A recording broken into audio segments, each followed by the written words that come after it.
Mystic ancient secrets can all be answered when you ask the mystic access guru. That is I, the great exalted one. I have come across 3 astral projections through the god plane in the hero metamorphosis to give you the knowledge you deserve.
Supposed to. I don't understand.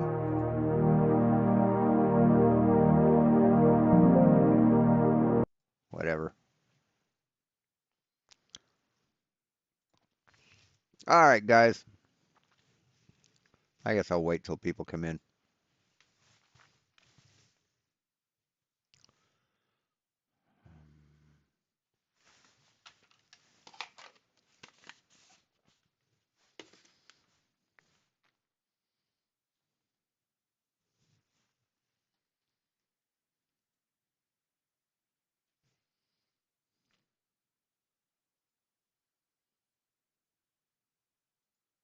Hey, Cygnus.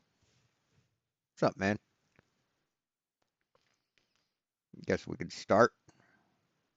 And Lizzie. All right. We got this jackass. Oops. And we're going to see just how dumb he is. This is a spectroscopy. You know, the thing that takes a container? That can make me bigger. Oops. There we go.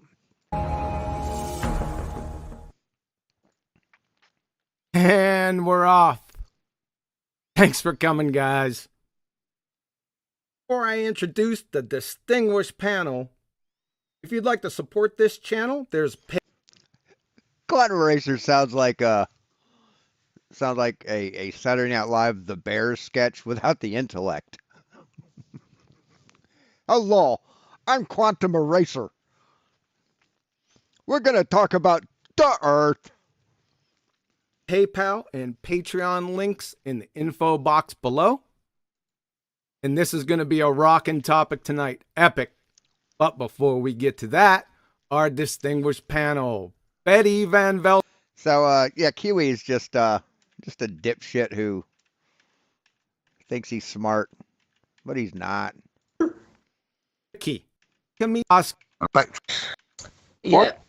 Yeah, it took me 4 years just to say that word right. It's taken at least 6 years, and they still haven't got it right on the Baltard side. Really? Spectroscopy? We don't know anything about spectroscopy? Oh, okay. It's a joke out there, folks. What are you guys? Yeah, he's still at it, man. He's still at it. His last video was, let's see, his last video was, well, 2 years ago. His last live stream was 2 days ago.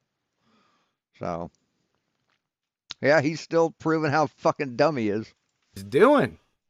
That's what I want to know.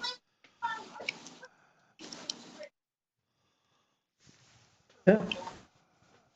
So what we're Well, gonna at be least talking I about have an tonight, then, excuse. And what's your excuse? I'm Dutch. It's That's not, difficult for me. that's not an excuse. Where are all the... Yeah, if those clouds were on the ground on flat Earth, they'd be like, you'd walk through them. All right, here's the center line of sight. Here's his eye level. So that's eye level right there. So he's above these clouds. His eye level is above these clouds on flat Earth. But since they don't understand perspective, Americans on this panel? Yeah, I think that I can say it now, but if you go on with these different words, I think I can't. So hopefully I'll learn something more about spectroscopy today. Yeah, Is it so different in Dutch then, Betty? Sorry? Is it different? Say it in Dutch. Spectroscopie. No, spectrochocoloscopy. Say that in Dutch. Well, that's only one color, that's brown, right? There's many shades of brown, 50? at least. hey, so listen, I wanted to bring this subject up. My mistake, and it's my shortcomings that I haven't brought this up. In the recent. Oh, by the way, Lindsay, to answer for Kiwi, shut the fuck up. Get the fuck out of here. There, that's what he'd say. Recent past, I did it indirectly with the CMB presentation that I did on Cathexis's channel, but like I said, that was just indirectly. So I apologize for everyone out there for not doing it, but we're going to get it done today. And we're going to show you what a fiat. One of his videos on this playlist is Trainwreck Celestial Spectroscopy. Now, I don't know what celestial spectroscopy is, because spectroscopy is spectroscopy. Fiasco this is. Now, not spectroscopy. That's a legitimate discipline. We're going to show how astronomical spectroscopy. Astronomical it's the same thing, dipshit. What do you mean, astronomical spectroscopy? Or celestial spectroscopy is just a bastardization of it. It's a joke. Recently, you've been hearing a lot of these ballers give their saying with spectroscopy. I know you guys been hearing it, and all they do is say the word, right? Or try to say the word. But there's nothing underneath it. They don't even understand it, right? So I don't know. Have you guys been hearing it? So science doesn't understand the science of spectroscopy. That's what he's saying. That science, that flat earthers, that he, as a flat earther, understands spectroscopy better than science understands it. Hey, Ender. As much as me, or is it just me? It's normally a one-word defense to a question like, Yes, it's you. You're an idiot. what's the sun? Something so simple. Well, we know exactly what the sun is. How do you know? Spectroscopy! Yeah, we know what the sun's made of because of spectroscopy, dipshit. Yeah, and QE's going to explain it here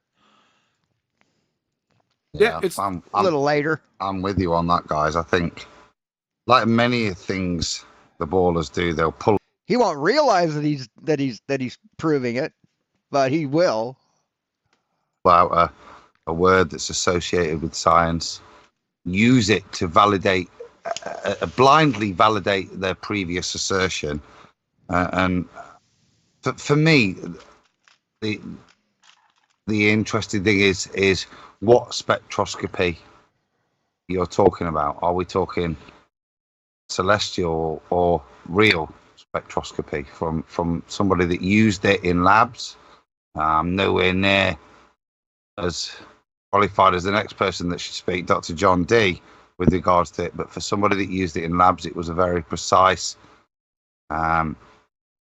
piece of equipment that we would use that was validated with some science. But to support that science, extreme control was required for us to then draw any inference from the technology we used based on that science. Yep, for sure. That was a lot of words just to say I'm a dumb fuck. I'll have to back you up there. 3.5 years of me doing spectroscopy PP. Like highly controlled. You know, we use like those machines. You know, the environment had to be clean. We had to know, you know, like what was around us within like the environment. We had to clean our, you know, we had to clean the environment like we cleaned it. You know, like not cleaners, just to make sure it was all like really clean. Which I think might be slightly different when you just you know like look at the stars. I'm not sure how clean the environment is, but like let's wait and see. But has anyone challenged you directly, Dr. John? That's what I'm interested in. No, like no one's challenged me directly. Like what would they challenge me on? I mean, would they?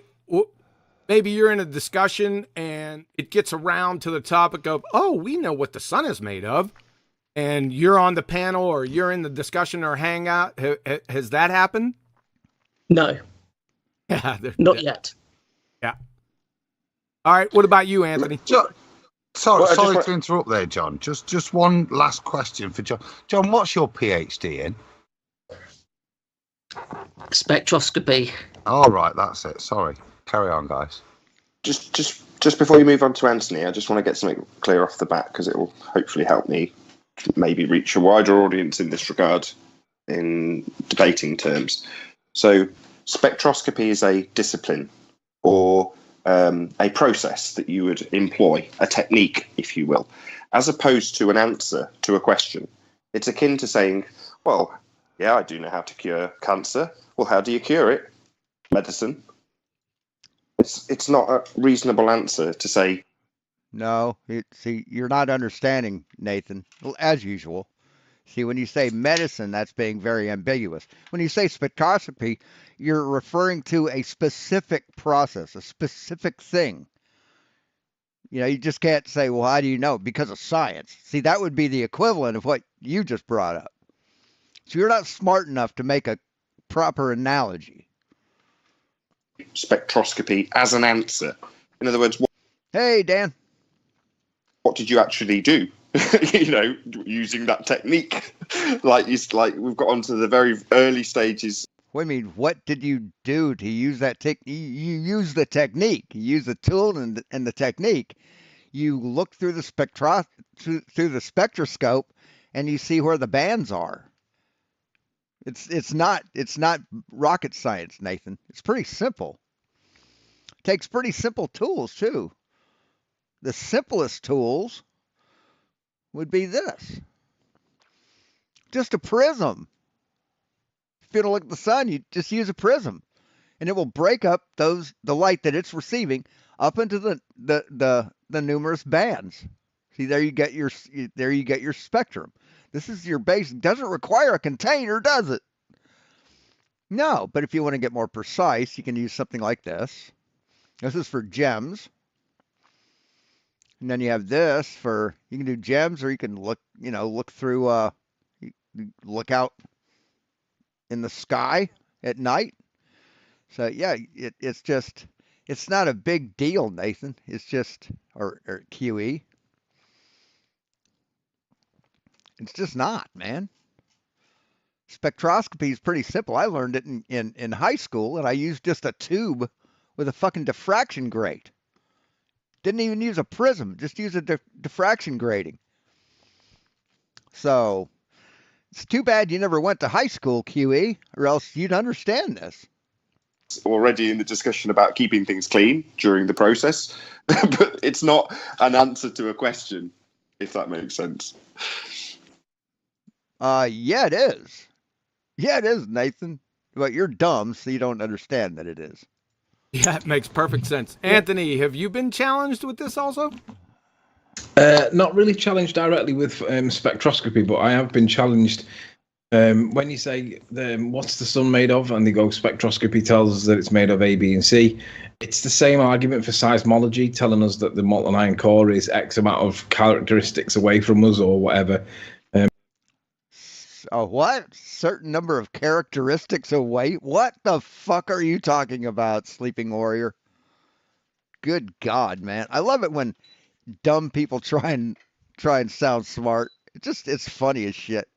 It's like that old show. Was it Art Linkletter? Kids say the dumbest things. It's like watching that. Kids say the dumbest things.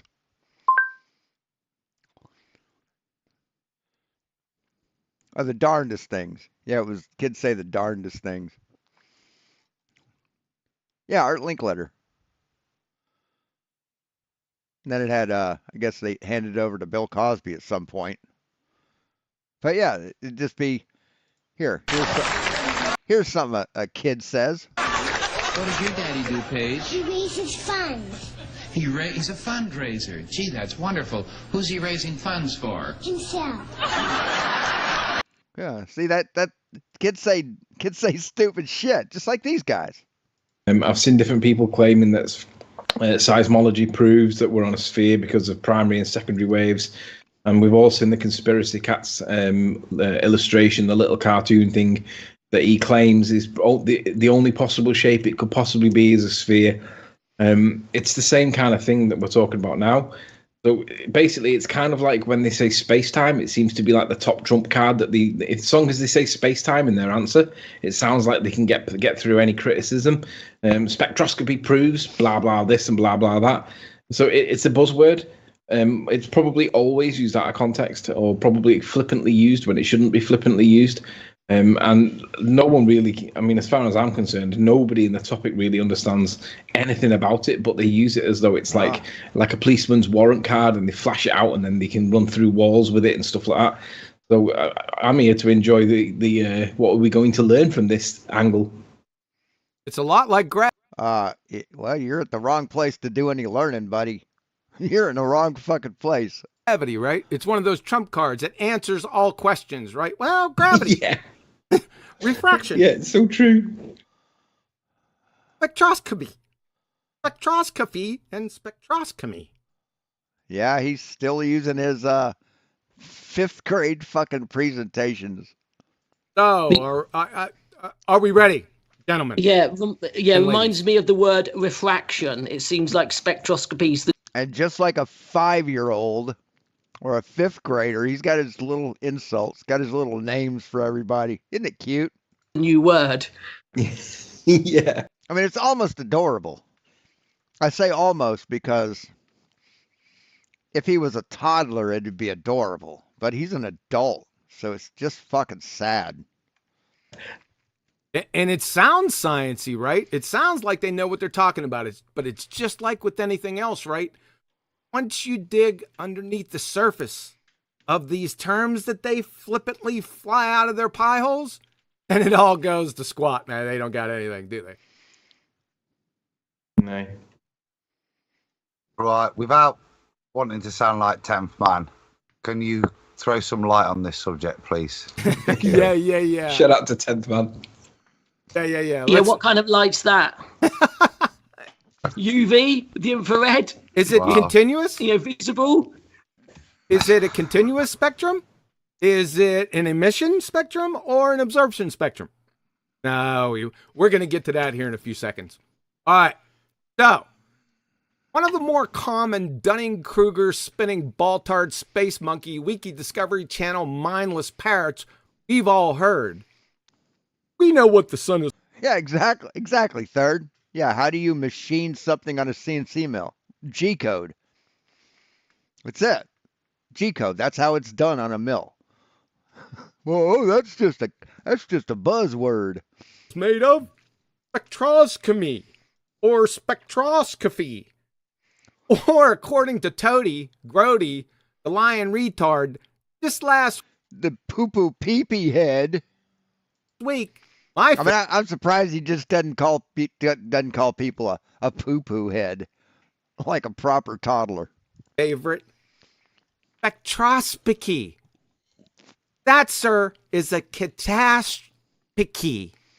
Is that anything like saying the second law of thermodynamics, quantum eraser? Is that anything like that? Because that's what you say. You call it you call it thermodynamics. Because you're a fucking retard. Okay, let's let him say it. Right, so what they found was they found spectrum lines, like we looked at the other day from spectroscopy. Yeah, what did that dumb cunt, Brent, or what? I don't even know her fucking name. Did I have her name down here? Anyway, that dumb fucking British bitch you got on your show, she said it took her 3 years to learn how to pronounce it. So why are you picking on him? And again, you don't know how to pronounce the word thermodynamics, so you can shut the fuck up. Hey, U.S. editor. Spectroscopy. Yeah, that's what we got. Go ahead. I said too funny. Yeah. Hearing say Spectroscopy. it. Yep, it's a catastrophe. So, we're going to start off with, this is very important, key learning objective number 1.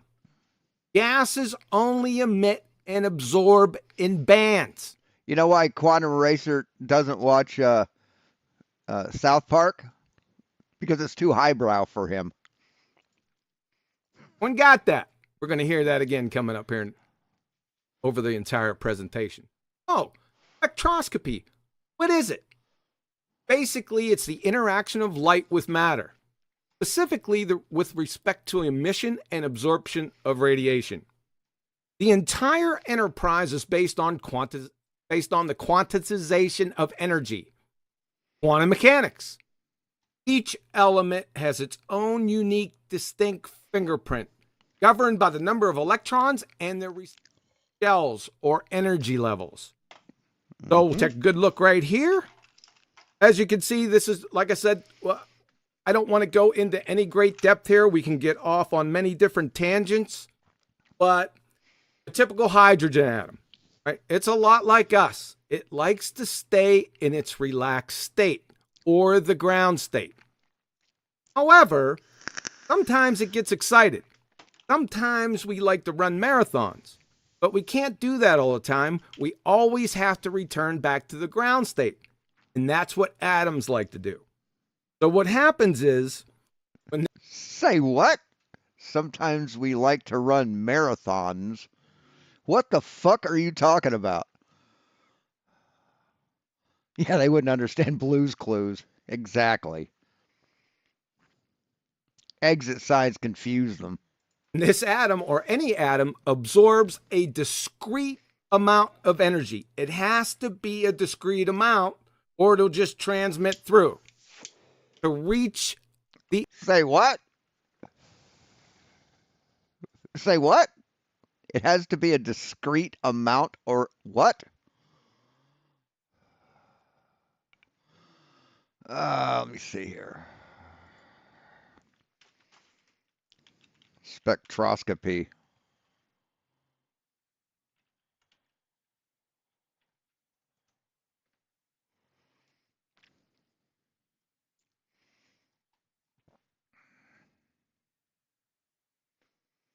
upper energy level, right?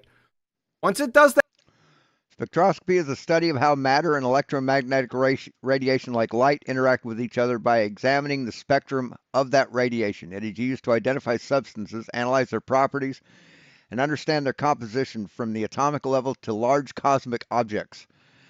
Examples include using it in astronomy to determine the composition of stars and nebulae,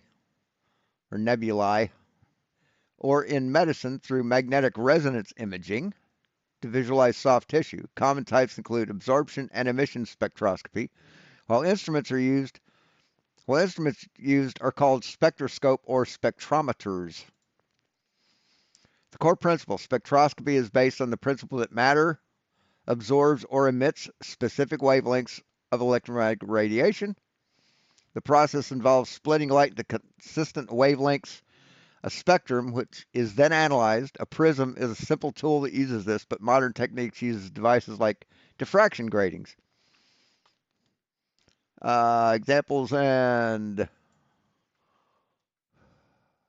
where is it? Examples and applications.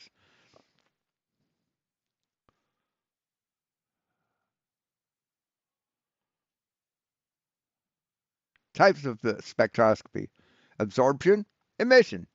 Doesn't say anything about astronomical or fucking celestial. It doesn't say anything about that, does it? So, yeah. So what has he said? atoms like to do. So what happens is, yes, atoms, unless they're unless it's a radioactive and an isotope, it wants to remain in its relaxed state. when this atom or any atom absorbs a discrete amount of energy, it has to be all right, a discrete packet. That's what light is. It's a discrete packet. Yeah. A discrete amount, or it'll just transmit through to reach the upper energy level, right? Once it does that, once it gets that unique amount of energy and kicks up into the higher energy levels, right? It always energy state wants to come back down to the ground state. See, it's state. It's not levels. It's state. Excited state, ground state. Now, when it absorbs a certain amount of energy, like I said, has to be a distinct amount. It jumps up into that higher energy level. But when it comes back to the ground state, it bypasses this space in between and it arrives here. Right? This is the entire basis of spectroscopy. Right. It starts at a ground state. It's excited, moves to excited state, throws off an electron, and then goes back to the ground state. So, simplified it for you. And one of see, it doesn't say anything about throwing off an electron. The main foundations of quantum mechanics, right? And it'll only release a certain amount of energy. Okay, and here's a better look at it. It'll release a certain wavelength of energy. Certain wavelength of energy. Not amount. A wavelength of energy. See, each one of these is a different wavelength. Hydrogen. John, before you Sure. do that, can you just go back to the other one because if you look at that. And I'm just going by what I'm Googling right now and what I learned in high school or grade school. Fuck, it wasn't even high school. I learned this shit in grade school like 50 fucking years ago. Diagram there. You look at the electron, the absorbed energy, and the arrow of transmissions it moves from one orbital into the next. And I just want to clarify that point. Whilst there appears to be an arrow there and it appears to be the electrons moving, there really shouldn't be an arrow at all. There should just be two X's. There is either absorbed energy in the lower ground state, which then relates to the electron appearing in the outer shell, in a higher energy state shell. There's not a transition. I know that's relevant to the next point. Yeah, there's a transition. There's a transition from the ground state to the excited state. Shut the fuck up, Adam. I think it's really worth exemplifying that this electron doesn't glide from position A to B in any transitional way. Right. Who said it does? Nobody said it does. They just jump from one state to the next. It either is in the ground state or in a higher energy state. It's one or the other. There's no transitional positions for an electron. Exactly. Go ahead. Exactly. No. Moving from one state to the next is a transition. Jesus fucking Christ. Anyone else? Yeah, but mine's the kind of I don't really understand any of what you've just said kind of question, so I'll wait for the gap. You don't understand anything, Nathan, do you? Maybe after Well, I mean, QE doesn't understand anything, so fucking fire it. Fire away, man. I get done explaining it down here, you can better understand it. We'll go back to the hydrogen atom. So as we can see here, now don't pay any attention to orbits. There are no orbits here. Just call them energy shells or energy levels. Right, that's what a shell is. It's an orbit of electrons around a nucleus. That's how it works. That's how it works, dipshit. As you can see, if the Pay no attention to orbits. Orbits is a bad word in flat Earth. Nothing can orbit anything, right? hydrogen atom gets excited, it'll kick up into... Yeah, I mean, there's... if I move from here to there, I've transitioned from here to there. If I transport, like Star Trek, from here to there, I've still transitioned there. They're just dumb. They don't fucking know anything, and they try and school people. He's like trying to be a professor, but he's not smart enough to be a fucking student. To the higher energy levels, right? So let's say the hydrogen atoms absorbs enough energy to bypass the blue-green and head up to the violet, right? Or N4 or N5, whatever it may be. Now, when this electron comes back down to the ground state, if it came from this point and passed through the space in between the violet, blue-green, and the red, you see this emission spectrum right here? This would be one big smear instead of individual lines. That's the dead giveaway, right? Wait, so what? What did he say? What did he fucking say? If it came from this point and passed through the space in between the violet, blue-green, and the red, you see this emission spectrum right here? This would be one big smear instead of individual lines. That's the dead. What? What? Oh, happy Vets Day. Thanks, Lisa. Is it Veterans Day? Is today Veterans Day? Echo, is today Veterans Day? Veterans Day is tomorrow. Oh. November 11th. Okay, it's tomorrow. But happy early. Giveaway, right? Does that help out a little bit? Absolutely. Any questions on this right here? Adam? Yeah, why are you so dumb? I've got one question. Sorry, Why can't you understand shit that a fifth grader can understand? Adam. So what you have presented then, I know you've appreciated what you'd have if it's moving between these energy states. You'd have a smear in terms of these, rather than these defined lines. So Why? Why, man? See, each one of these lines represents a different element.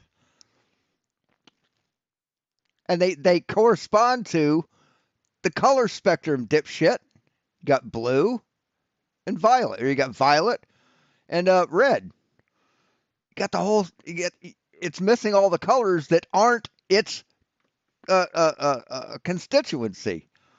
It's missing those things because those aren't a part of that thing that you're measuring.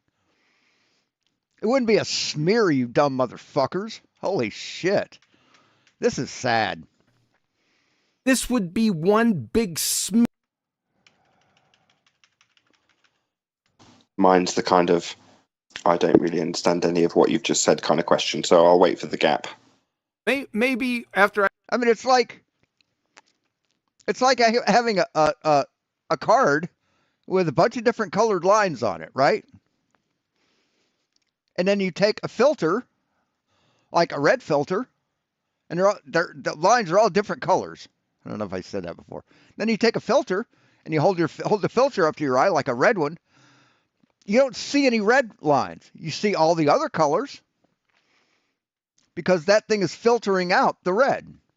It's blocking the red from hitting your eye. It's basically the same thing. See, it may look white, but each material, each type of gas puts out a certain frequency, puts out a certain wavelength of light based on what it's made of. And the thing you just showed with the lines, the spectroscope takes what light it's getting, it breaks it up into its constituents, and it tells what's missing. See, it takes that white light, spreads it out into the spectrum. It might not all be white light coming through. There may be some red missing or blue missing, and it'll show up on the spectrum. I get done Wouldn't show up as a fucking smear, you dipshit. explaining it down here, it'll be, you can better understand it. We'll go back to the hydrogen atom. So as we can see here, now don't pay any attention to orbits. There are no orbits here. Just call them energy shells or energy levels. As you can see, if the hydrogen atom gets excited, it'll kick up into the higher energy levels, right? So let's say the hydrogen atom absorbs enough energy to bypass the blue-green and head up to the violet, right? Or N4 or N5, whatever it may be. Now, when this electron comes back down to the ground state, if it can't... It throws off violet. It throws off photons that are violet colored. From this point and pass through the space in between the violet, blue-green, and the red. You see this emission spectrum right here? This would be one big smear instead of individual lines. No. That's the dead giveaway, right? Does that help out a little bit? Absolutely. No. Any questions on this right here? Yes, that did help out. That helped foment my opinion that you are a fucking retard, Huey. Adam? I've got one question. Sorry, Adam. So what you have presented then, I know you've appreciated what you'd have if it's moving between these energy states. You'd have a smear in terms of these, rather than these defined lines. So is it relevant what the defined lines are at this point or not? It is, because each element has its own distinct energy levels, and we could tell what element is it from its emission spectra. Based on its what's the word you used again? Not neutral state, base state, was it? Based on the energy levels. These energy levels right here, they're all distinct to each element. But at its relaxed ground state. Ground state, that was the one. Thank you, John. Ground state. Okay, so the ground state is what would give you this distinct line rather than a smear as it's transferring, going up or down in energy. Okay, I'm with you. Yeah, brilliant. Well, the ground... Why would there be a smear? Because there's no red anywhere but here. There's no blue anywhere but cyan, anywhere but here. There couldn't be a smear, dipshit. Ground state is... Hey, Westside. Isn't giving you these emission lines. It's the electron coming from its higher energy levels back down to the ground state. No, actually, this is back from 2019. So there aren't any new developments on the book. Or did I just... Oh dear. Or yeah, I probably just confused it.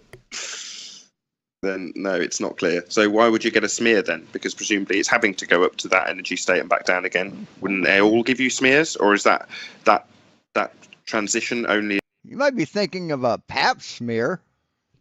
Are you thinking of a pap smear? Hey, unfornicated. I had top chat turned on, so I didn't see you come in. As big as that band in each of these pictures on the bottom left. Right. Right. As you can see here, as this, let's say an electron. Colorblind, trying to do spectroscopy.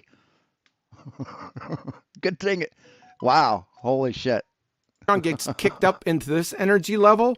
And let's say it went down, it passed through the space here, right through the blue-green, right through the red, back down to the ground state. You see this picture here? This emission line spectra? This would be, instead of having distinct lines, it would be a smear all over. No, it wouldn't, man. No, it wouldn't. Way to the red from the violet. Smear.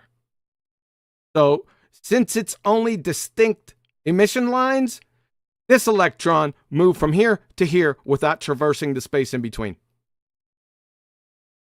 It's called the quantum leap. Yeah. So that kind of, this is the kind of experimental validation. My fucking lord. Of what I just hypothesized previous with regards to electrons. They don't glide from one, we use the term shell. Yes, Army. Yes, U.S. Army. Oh, let's see. Chief Tech Officer 2? From one shell. Is that CTO, if I remember? From N2 to N3. They don't glide and have any transitional position between N2 and N3. They are either in N2, a lower energy state, or they're in N3, a higher energy state. Right. I never went in for the aside from the Army Navy game, I never went in for the rivalry, the sibling rivalry. I had Navy friends, Air Force friends, Marines, Coast Guard. So yeah, I was never one for the rivalry.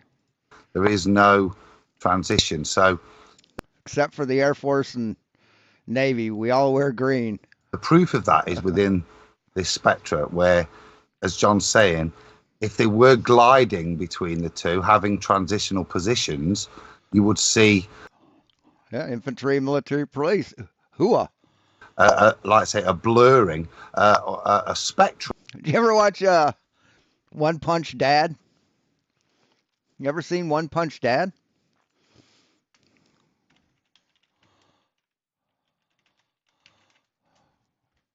He's one of my subscribed. Let me see.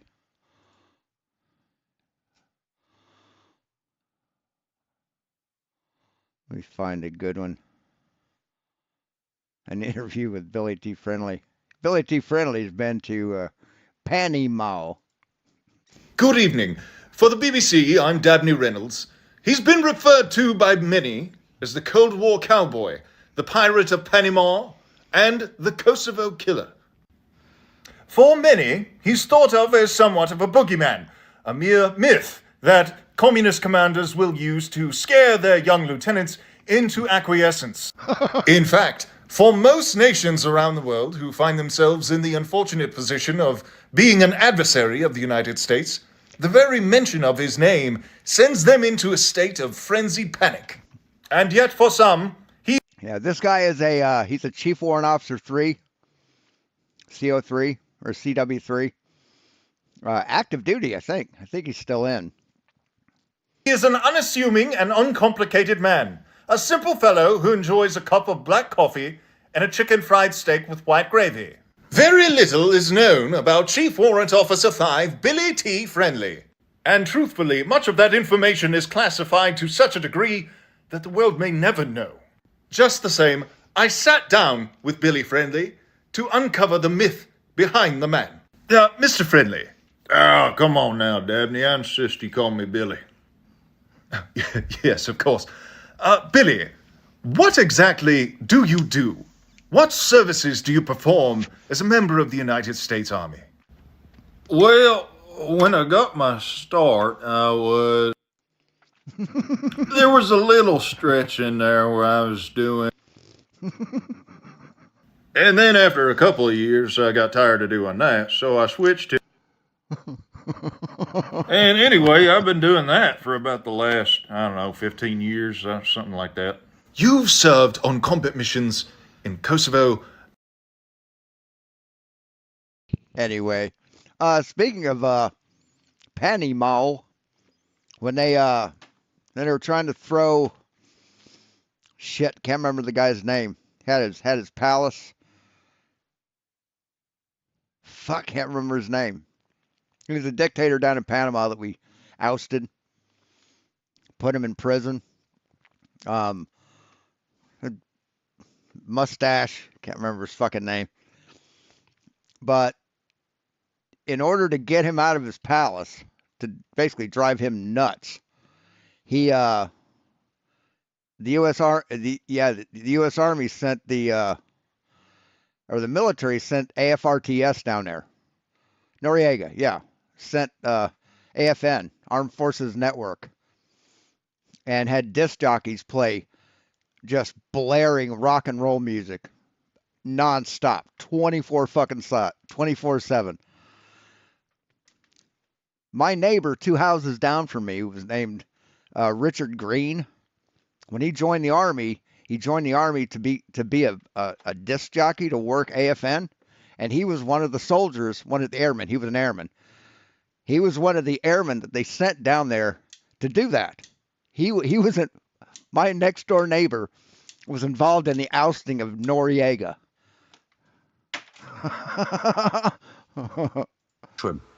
Across there between the two energy states that's highlighted. We were all so proud of him. That makes a bit more sense now. Yeah, it's digital. There's no analog in between. When they it was showing it on TV on the news of them doing it, and Mrs. Green, I don't even know what her first name was. Never was allowed to call her by her first name. She called everybody over to her house. She says, "Look, Richard's on TV."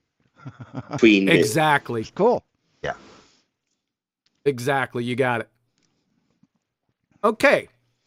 There are 3 main types of spectra: continuous, emission, Vatican Embassy. Okay. and absorption. Continuous It was I thought you said I was in the Vatican Embassy. What? spectra are produced by energized solids. Yeah, see, it wouldn't be a smear because, see, there's no red over here. The red would, that wavelength is confined to that line. It wouldn't be a smear. Emission lines are. Are you saying if it did go through those other layers and take those layers with it, like a paintbrush, like smearing it on a canvas? Is that what you're saying? Are produced by energized thin gases without a light source behind them, and absorption lines are produced by cool thin gases. I'm up here. The absorption spectrum and the emission spectrum are flip sides of the same coin. If this element, hydrogen, emits in these wavelengths, then guess what? It also absorbs in those exact same wavelengths. No difference. Any questions here?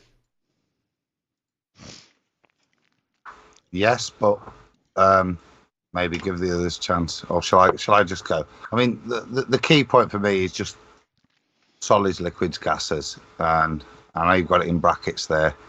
Solid and liquids is just, John probably explained better. There are sort of differences, I suppose, between the two that allow you to deal with it. But for most points, solids and liquids in this concept are the same. The differential point is the way gases behave. And I would maybe just, John, could you, Dr. John, could you just elaborate on, for me, just help me, the difference really in layman's terms of the way those spectra apply to gases and solids and liquids? Well, with the absorption and emission spectrums, we're talking about the individual particles, aren't we? And then with like the solids, because the particles are so close to one another, they then start to interfere with their discrete. Yeah, Dan. I don't think that's part of the electromagnetic spectrum. Jumps. The energy shell jumps kind of no longer are like separate like from each other. But when you've got them as a pure, when you've got them separated like from each other in a gas, you can see those like separate jumps. Is that making sense? Yeah, because the atoms are so close together, when they get really excited or really hot, they start to vibrate out of their minds, right? And what happens is you got all that kinetic energy and you got those atoms overlapping each other, you get a continuous spectrum. It becomes smeared, right? But with gas... No, man. No. That's it's not smeared. Oh my fucking Lord. Satellite communications? Is that what you did? Gases, they're thin. I had to look that up. And they're separated. The molecules aren't close enough to each other to produce a continuous spectrum. Oh my God. He's just butchering this. Those like separate jumps. Is that making sense? Yeah, because the atoms are so close together, when they get really excited or really hot, they start to vibrate out of their minds, right? And what happens is you got all that kinetic energy and you got those atoms overlapping each other, you get a continuous spectrum. It becomes... No, that's not how it works, man. Reason you have a continuous spectrum is because this is pure white light. This is white light. All elements all at once. That's the continuous spectrum. But if you absorb some of the wavelengths of light, if you have gas that absorbs some of the wavelengths of light or emits certain wavelengths of light, you get gaps or lines. It's not because the atoms are close together, you dumb motherfucker. What the fuck are you talking about? Smeared, right? But with gases, they're thin and they're separated. The molecules aren't close enough to each other to produce a continuous spectrum. How about that? Yep, sounds good. Floats my boat. All right. Key learning objective number 2. Gases only emit and absorb in bands. Everyone got that? Now we get to the rub. We have terrestrial spectroscopy versus astronomical. Look at this fucking toddler. Look at this toddler. Or celestial spectroscopy. With terrestrial spectroscopy, we have atomic emission spectroscopy, AES, and atomic absorption spectroscopy, AAS. All right, let's take a look at these. Pay real close attention to the juxtaposition. Terrestrial spectroscopy, atomic emission, like I said, AES, we have flame, inductively coupled plasma, electrothermal, that's a graphite furnace. And if you notice right here, inside a frigging machine, it's a closed system, extremely highly controlled. This one is inductively coupled plasma, atomic. Yeah, because it's plasma. You know how plasma gets, man? It turns material into plasma, which then puts out a spectrum. It's not real difficult. You guys are really making it out to be a lot more difficult than it really is. Atomic emission spectrometer, right? And these are uber expensive, people. I'm telling you. I'll tell you what, John. The ones I alluded to using ones in labs, they weren't that bad. I bet, John. And according to him, this is terrestrial spectroscopy. Dr. John's use similar equipment, but that looks a fancy bit of kit. I just want. No, it doesn't. It looks like a white. It looks like a white box. What does it do? We're going to look at that here in a second. Okay. Yeah, you're probably talking about £100,000 or something like that. Yeah, the important point that I want. What? I just want. No, it doesn't. It looks like a white. It looks like a white box. What does it do? We're going to look at that here in a second. Okay. Now keep in mind that thing's probably this tall, right? Probably like this tall, this wide, this deep. Yeah, you're probably talking about £100,000 or something like that. I hope she's talking about money. I hope she's talking about money because there's no way this thing weighs 100,000 pounds. That would be 50 tons. Yeah, the important point that I want to leave you here with both the terrestrial spectroscopies are it's a closed system, extremely highly controlled. Remember that. Right, because it has to create plasma. Yes, it's a controlled spectrometer. That's a hard word to say. This is self-evident, plainly obvious. Yes, this is how civilizations die. Exactly. We are very close to idiocracy. Now, I'm not going to get into the nuts and bolts of this. I just want to give everyone an overview so they can understand what's going on here. So you have the analyte, the thing that you're trying to discover what it is, mixed with a solvent, is aspirated inside this mixing chamber, along with the fuel gas and the oxidant. Things are mixed up in a nebulizer and aspirated via the nebulizer into the flame. Now, this is emission spectroscopy, right? So what happens is the fuel gas gets burned off and the oxidant evaporated. All it's leaving here in what they call this is the atomizer, right? No, that's a flame, dipshit. See where it says flame? See, this is the atomizer. That right there is a flame. Leaving here is the analyte. What it does is, turns as an atomizer, separates them into individual atoms, and then turns them into their gaseous state. The analyte? No. You're just making shit up, man. Why? Because gases only emit and absorb in bands, right? You're going to get an emission spectra on this detector right here. Everyone got a grasp on this. This is very important.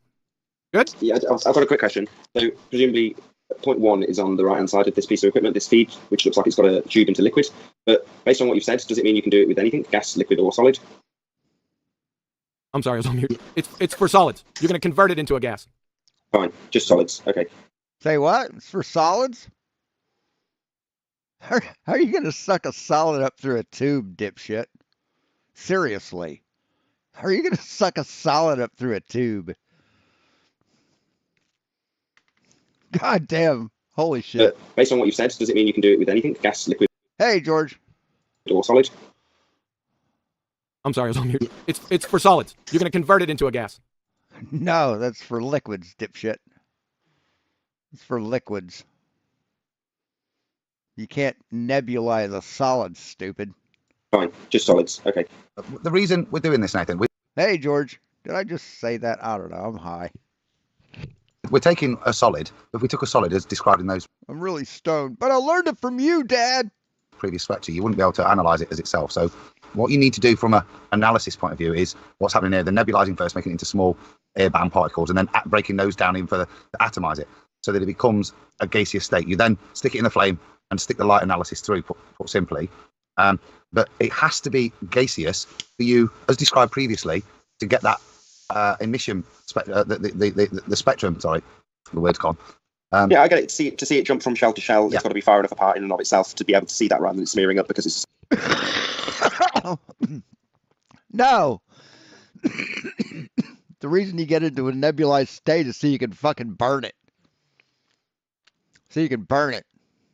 So it's fine enough that it can be transmitted by the flame. It's not to prevent smearing, you stupid fuck.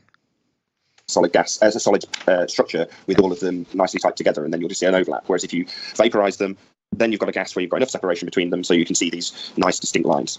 So we want to analyze a solid, but we can't analyze solids, so we have to turn it into its gaseous form for us to be able to analyze it via spectrochocoloscopy. You cannot analyze solids because they don't give you an emission. They don't give you they don't give you the correct spectrum for you to. They don't give you anything. You just get a solid lump of data. You're not getting the data. John, maybe you can just fill. No, sounds good. Sounds good. Yeah. You have to put it into the gaseous form to separate out the particles, so you get those like sharp, those sharp bands of light, like you say. If you don't, you will just get a whole smear across, the whole spectrum, so you won't be able to recognize, what you've got there. Thanks. No, that's not how it works, man. It's not how it works. Unless you have every element that's in that spectrum, you're not going to have any smearing. You will always get distinct bands.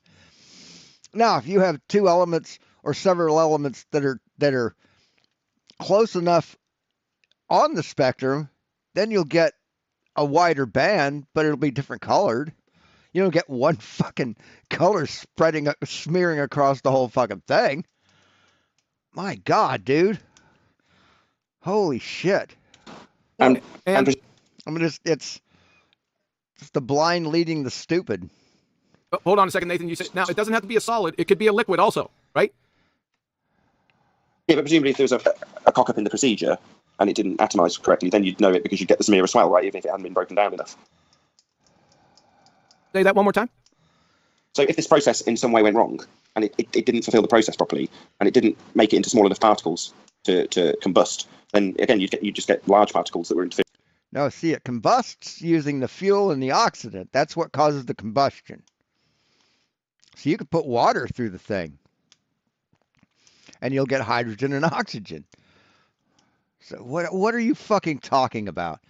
See, how would it not get atomized well enough, Nathan? How would it do that with this device? How would it not atomize correctly when this is designed to do that? Just with themselves, and you get just dumb as shit. Smear also. So I see. So the precision of doing this is critical, which is probably why it costs £100,000 to do it. Because if you're doing it in a cheap way, it's not going to separate out to the point that you can get your nice tight bands of light to actually analyze the thing. It's just going to be a great big overlappy smear of not correctly vaporized. See, chances are that machine that they showed costs maybe $1,000 to build, but they can sell it for a lot of money because they build them. So stuff doesn't cost as much as it sells for. Particulate matter that's not a gas, when that's what you're actually needing to study. You got it, exactly. And there's maybe 20, maybe 10,000, but 100,000 pounds, that's a lot of markup. It's kind of like EpiPens. You know, a vial this big, like this big of the chemical of the drug cost about $50. But you get that much of it for what, $600 or some shit, $300? How much is an EpiPen?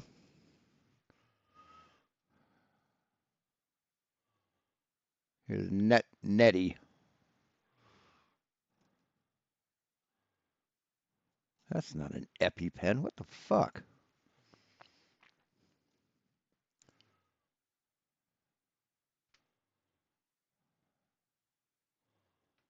I don't know. They're expensive. They're fucking expensive as shit. I know that. $650 to $735 for a 2-pack without insurance. $100 to $500 with insurance. So yeah, they're ripping the public off, and there should be a fucking law against that. There's so many controls, and there's so many ways that the sample can get, how would you say, compromised? And Dr. John spoke about those before. There's so many controls. You have to keep everything clean. Everything is down to a gnat's hair. Right, Dr. John? Down to a gnat's hair? No, you just clean the thing. You make sure it's clean. It's there's probably a simple procedure for sanitizing it. You probably just run a cleaner through it and it's ready for the next batch. But yeah, it's probably not even a hard machine to run, to operate. Yep. Yeah, I mean, but you go to Canada or Mexico, they're like $50 or $60. They're cheap as shit. That's what you get paid for. All right. So I hear something like variables and things being controlled and stuff. So is this then science, John? Huey? Is this? That's a great question. I mean, the only thing that sets us apart from other countries when it comes to making shit, production, is we've got the attitude of work the least you can, make the cheapest shit you can, and sell it for the highest price. That's the American way. And it's fucking wrong. You know? Let's put that to the panel. Is spectroscopy science? Right here. Is this science? Yeah, it's science. It's a branch of science. It absolutely is. It's invaluable to science. It's also invaluable to medicine and astronomy and geology. A bunch of other branches. Well, it's a piece of apparatus, so yes, you could easily formulate a hypothesis and then utilize this technique to establish the cause of an effect. But it's equipment and methodology. Use it to establish a cause for an effect. See, that's all Nathan knows, that what science is: cause and effect. That's it. That's the only thing he knows about it, and that's not exactly right. He's an idiot. Nathan's a fucking idiot. As opposed to a hypothesis. So it's a bit unreasonable to say, is this science? Well, no, we're talking about a piece of equipment. I think I carefully. Yes, it's a piece of scientific equipment, dipshit, which kind of makes it science. Used that analogy earlier in one. I mean, if you look at a car, can you say it's a car, or can you say it's transportation? No, it's not transportation. It's a car. It's used in transportation. Right? That's how dumb you are, Nathan. Every word can be debunked. One of my rambles, and I was careful to do so to point out that this, whilst there is science behind the construction of this piece of equipment, this is technology and analysis, and there is science that. Yeah, you're not going to find any Canadian. Well, you won't find any American whiskey in Canada, I don't think. Real science that was used in its construction, and that gives it validity to its results. But if you switch the machine on and stick some on and atomize it, and then do a bit of spectrochocoloscopy on it, are you doing science? No. You're operating a piece of equipment that's already validated by science, and you're getting a result out. That's not doing science. Okay. Yeah, it is. If you're using a scientific apparatus to test something and get a result, and you're doing science, stupid. Hey, Dr. John D., you got anything? See, they think they're smarter than everyone who's a scientist. They think they're smarter than all the scientists. Every scientist is dumb but them. But they're smart. So they have to try and discredit science at every turn. Anything to add? We got 2 no's. Go on. Yeah, space is fake. Yes, that's what they think. That's what they believe. But yet they're spending time trying to convince each other that spectroscopy isn't a branch of science, which it is. Space is fake, or spectroscopy needs to be invalidated. Yeah. See, but it if it at all debunks flat Earth, then it's no longer a branch of science. See, they have renamed any branch of science that hurts their agenda as pseudoscience. Astronomy? Oh, pseudoscience. Hello? Hello. Sorry about that. Yes, because I suppose it depends what you do. So if I had different, like concentrations of, like, say, strontium, I could then say, okay, so as the concentration gets stronger, the intensity of light gets brighter. Okay. So is that a cause and effect? Is your answer yes or no? Is it science? I'd say, yeah, the machine itself and what it does is not science. It depends how we use it. Okay, fair enough. Anthony, is this science? Is there a manipulation of the presumed cause? That's a good question, huh? What's the cause? What's the effect? All right, so remember my... Is it a manipulation of the presumed cause? Shut the fuck up, you dumb fuck. My God. I can see why Quantum Racer tells people to shut the fuck up. But in his situation, he tells people to shut the fuck up because they prove him wrong. Or they ask him a question he can't answer. My 2-step algo. My first question was, is your inquiry concerning cause and effect how, why questions, or is this inquiry a what is question? What are we doing here? How, why, or what is? What the fuck are you talking about? What the fuck are you talking about, you mental toddler? We're trying to find out what. We're trying to find out what this is, right?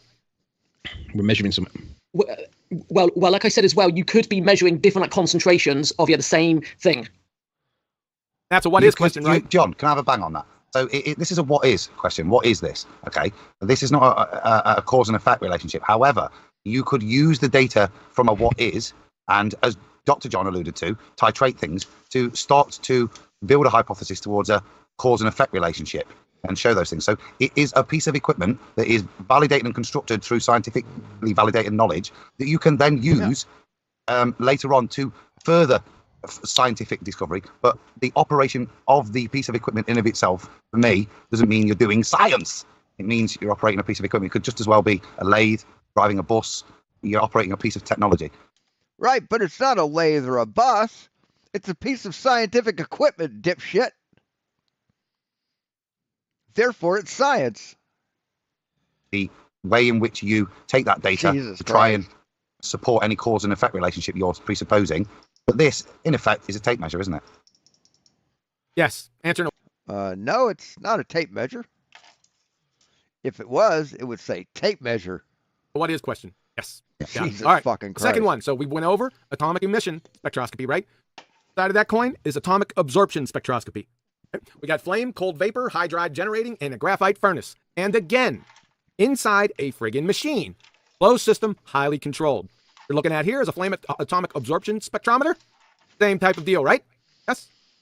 Now, we're going to look at the same setup. Remember the setup that we had above that illustrated emission spectroscopy? Well, doesn't this look the same? There's only one difference, right? Because we got the analyte sample thrown into a mixing chamber with the fuel gas and the oxidizing agent. These are all mixed up. See, it's the same thing, man. It's the same thing. Spectroscopy is spectroscopy. You can either view it by setting something on fire or reading the light that something gives off. You know, you're either creating the light or measuring the light. It's the same thing. Did you think it was different? Right? And nebulized into a nebulizer and then aspirated into the flame. What's the difference here between this and the other one? We have a cathode lamp or a deuterium lamp that shines a light through this gas. And because gases... A cathode lamp? A cathode lamp? Is that what you said? Into a mixing chamber with the fuel gas and the oxidizing agent. These are all mixed up, right? And nebulized into a nebulizer and then aspirated into the flame. What's the difference here between this and the other one? We have a cathode lamp or... A cathode lamp. What were you doing a while ago when you were mocking someone for the way they pronounce something? What was that, you hypocritical fuck? A deuterium lamp that shines a light through this gas. And because gases only emit and absorb in bands, remember our learning objectives, we get an absorption spectra. Any questions here? Remember our learning objectives. Hilarious. He's like an Amish guy trying to be a fucking driving instructor. No. Make sense? Yes, cathode lamp. Yep, makes sense. Now, those up above are terrestrial spectroscopy. I ought to clip that and just do a 1 hour video of just that repeated over and over with him linked in it. Matter of fact, I think I will. Illustrated emission spectroscopy. Well, doesn't this look the same? There's only one difference, right? Because we got the analyte sample thrown into a mixing chamber with the fuel gas and the oxidizing agent. These are all mixed up, right? And nebulized into a nebulizer and then aspirated into the flame. What's the difference here between this and the other one? We have a cathode lamp or a deuterium lamp that shines a light through this gas. And because gases only emit and absorb in bands, remember our learning objectives, we get an absorption spectra. Any questions here? No. Make sense? Yep, makes sense. Now, those up above are terrestrial spectroscopy. As there's it's spectroscopy. You don't have terrestrial and astronomical. It's the same thing, man. It's the same fucking thing.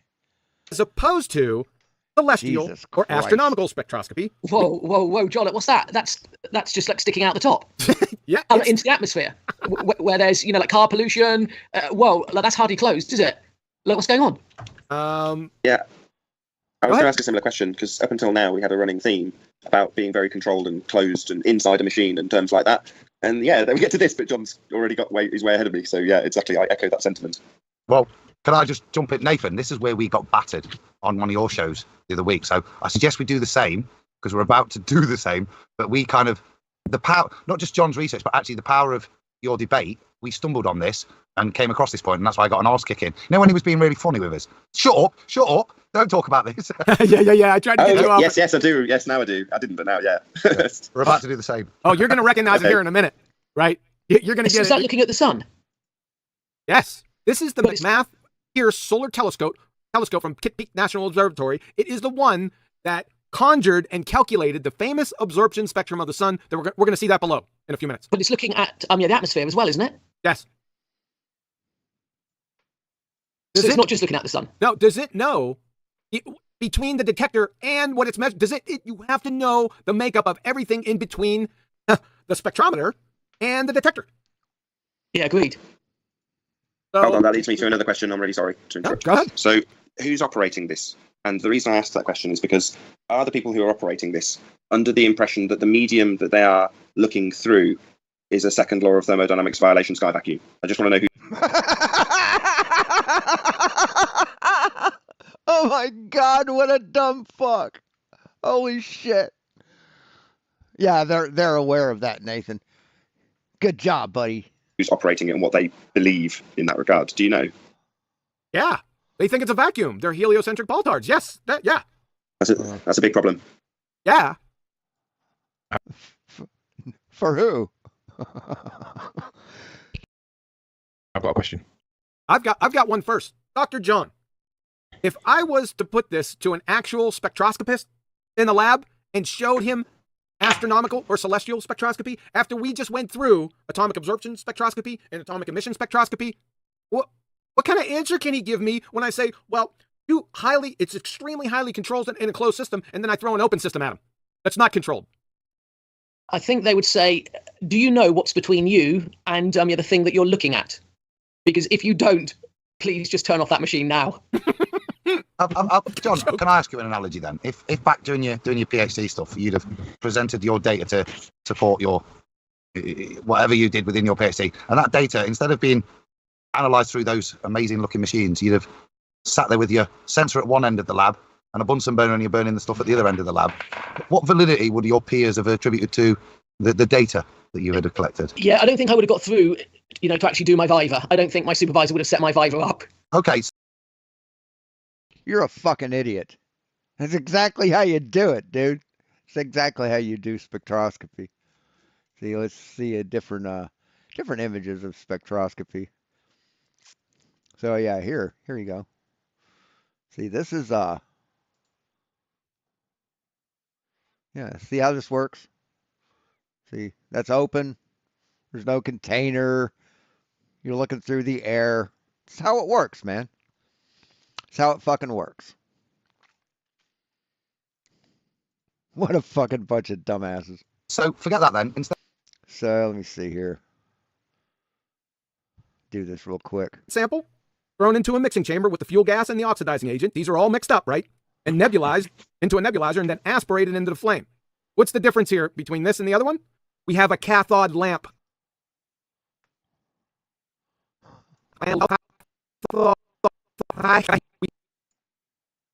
We have a cathode lamp. Cathode lamp. There we go. Cathode. All right, cool. Clip that. Delete that. Cathode lamp. Yeah, we can go all the way to there. Or a deuterium. And we'll clip that. And we'll delete that part. And we'll copy that. We'll paste that. Paste.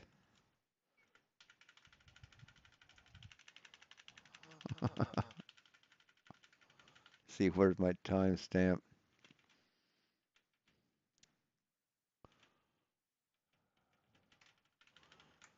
And I can go all, copy, paste, paste, paste, paste, paste.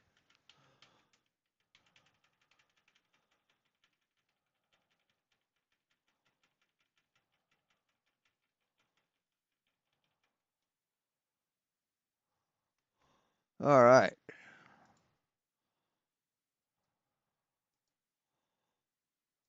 Cathode lamp. Cathode lamp. Cathode lamp. Cathode lamp. Cathode lamp. Cathode lamp. Cathode lamp. Cathode lamp. Cathode lamp. Cathode lamp.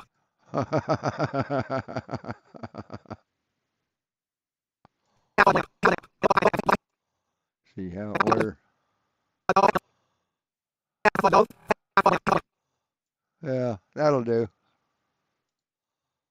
So it's. How long is it? 13 minutes or an hour and 13 minutes? Yeah, that'll work.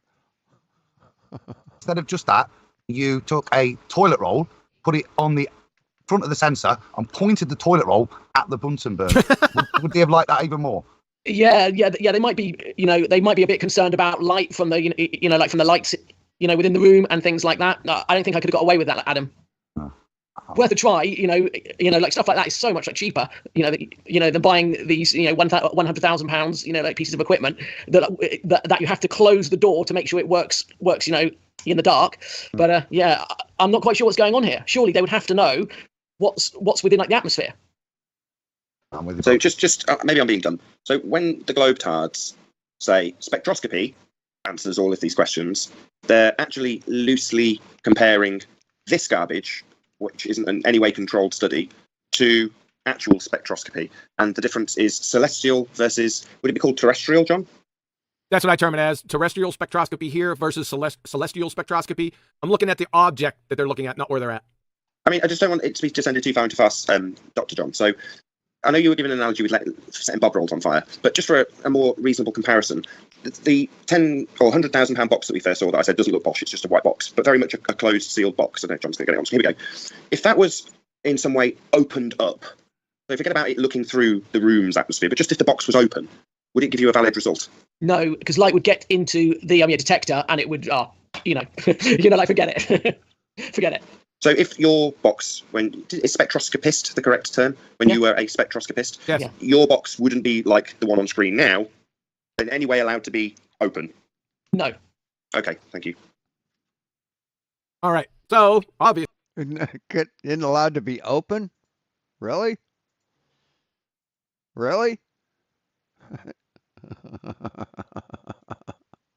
We just went over the number one belly laughing train, right? It's an AKA Mr. Magoo false equivalence fallacy between terrestrial spectroscopy and reasons we just went over. They don't have anything to do with one another. Number two. Yeah, they do. What the fuck are you talking about, man? You don't have terrestrial and space or celestial. It's spectroscopy. God damn, this guy, wow, how fucking dumb. Belly laughing train wreck from Foucault Peter Solar Astrophysics and Cool Cosmos from Caltech. I wonder if you ask anybody from those universities or those universities, if there's flat, what do you think they'll say, QE? What do you think they'll tell you? If you ask them if the Earth is flat and if space is a violation of the second law of thermodynamics, what do you think they'd say? Probably tell you to fuck off. Astronomical spectroscopy is used to measure three major bands of radiation: visible spectrum, radio, and X-ray. While all spectroscopy looks at specific areas of the spectrum. This thing's taking... Wow. This thing's going to take like 6 minutes to process. Different methods are required to acquire the signal depending on the frequency. Ozone, O3, and molecular oxygen, O2, absorb light with wavelengths under 300 nanometers. Meaning that X-ray and ultraviolet spectroscopy require the use of a satellite telescope or rocket-mounted detectors. Satellite telescope? Huh. How about that? Radio signals have much longer wavelengths than optical signals and require... So where would those satellites be if space is a violation of thermodynamics? Where would those satellites be? It says right there, you satellite telescope. Require the use of antennas or radio dishes. Infrared light is absorbed by atmospheric water and carbon dioxide. So while the equipment is similar to that used in optical spectroscopy, Satellites are required to record much of the infrared spectrum. So, Yeah. So that just proves you wrong right there. It's great. What's the first law of Flurf? Isn't that the first law of Flurf? Every citation proves them wrong. since X-ray, ultraviolet, and infrared spectroscopy require satellite rocket-mounted telescopes, i.e. need to travel into a second law of thermodynamics violation. Where'd you get that? Where did it say that in your citation there, buddy? See, listen to this shit. Listen to this gaslighting motherfucker. AKA telescopes in Narnia, they are shit canned. Our focus is on the sun. Oh, so they're shit canned. So they just can't use them? Even though they use them? Really? Oh my God. Cope harder, motherfucker. Holy shit, the copium is just... You can just taste it. Radio spectroscopy is also shit canned. So, for the section summary. Oh, so kind of radio spectroscopy. So the sun didn't put out a radio spectrum? Really? You are fucking retarded. Incoherent hordes of clinical level Dunning-Kruger pretender clown wiki Discovery Channel parroting spinning ball-tarred space monkey window lickers respond with spectroscopy or spectroscopy when challenged with how do you know what the sun It's processing, or else I'd play it. is made of? You can now laugh uncontrollably in their crayon munching faces. Key learning objective number 3. Gases only emit and absorb in bands. This is very important. Number 3, belly laughing train wreck. This is all from NASA. Listen. Yes. Each individual gas emits a band. But if you have all gases that are combined together, it's going to look like that, dipshit. Closely. And the spectrum of the sun appears as a continuous spectrum. Really. And is frequently represented as shown below. This type of spectrum is called an emission. Yes, really. What do you mean, really? Spectrum, because what you are seeing is the direct radiation emitted by the source. In the case of the sun, light is emitted at almost all energies in the visible spectrum, which is why you see all the colors in the sun spectrum. Right. That's why the sun is white. That's why it puts out white light. Why we have white balance. Now, in certain times of the day, like early in the morning, it's going to be more of a blue balance. Now, in the late evening, when you get closer to the sunset, it's more of a red balance. But like the sun's light itself is white light. People say it's yellow, and it's not yellow. It's white. Right? Got that? And here is that famous calculated, created image from Kitt Peak National Observatory from that... Calculated, created? Yes, they created from a spectrogram. That's a spectrogram. Spectrometer that we've seen up there. This is what they gave us, right? We've all seen this before. Has anyone not seen this before? I didn't see this before. No, me neither. So, this is like a gay flag, by the way. And of course, that could be anything too. Just a rearranging of the bands. So, I've got to admit, I hadn't seen that image before, but it was something I was pondering on. And there's more holes in that than a Swiss cheese. Oh, is it not the LGBTQ flag? That's what I said. My bad, I haven't seen this before. Have you not, Nathan, you can't say LGBTQT anymore. It's LBGQTS. Because they've finally realised that to be totally inclusive, they do need to include straight people as well. Wow. Oh, really? No, that's not at all true. What the fuck are you talking about, Adam? I'm just being sarcastic, but they fucking should really shouldn't. Sorry, move on. Yeah. Those are those black holes in that thing there. All right, this is very important. Listen to this carefully. Also from NASA.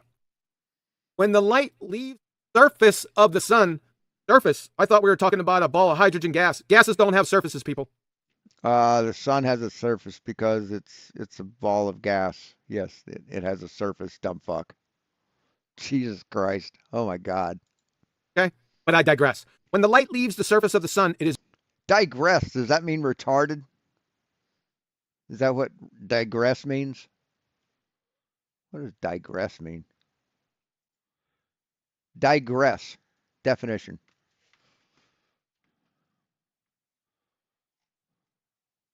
Oh, it doesn't mean retarded. Okay. is very nearly a continuous spectrum. Above it said it was a continuous spectrum. So now it's very nearly a continuous spectrum? Okay. Yes, it's continuous. See how it's continuous? So you got all the colors.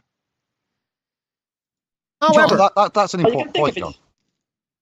Okay. You can brush over that, but that's a complete and utter, total contradiction with regards to the sources of what's being emitted. Now, No, it's not a contradiction, dumb fuck.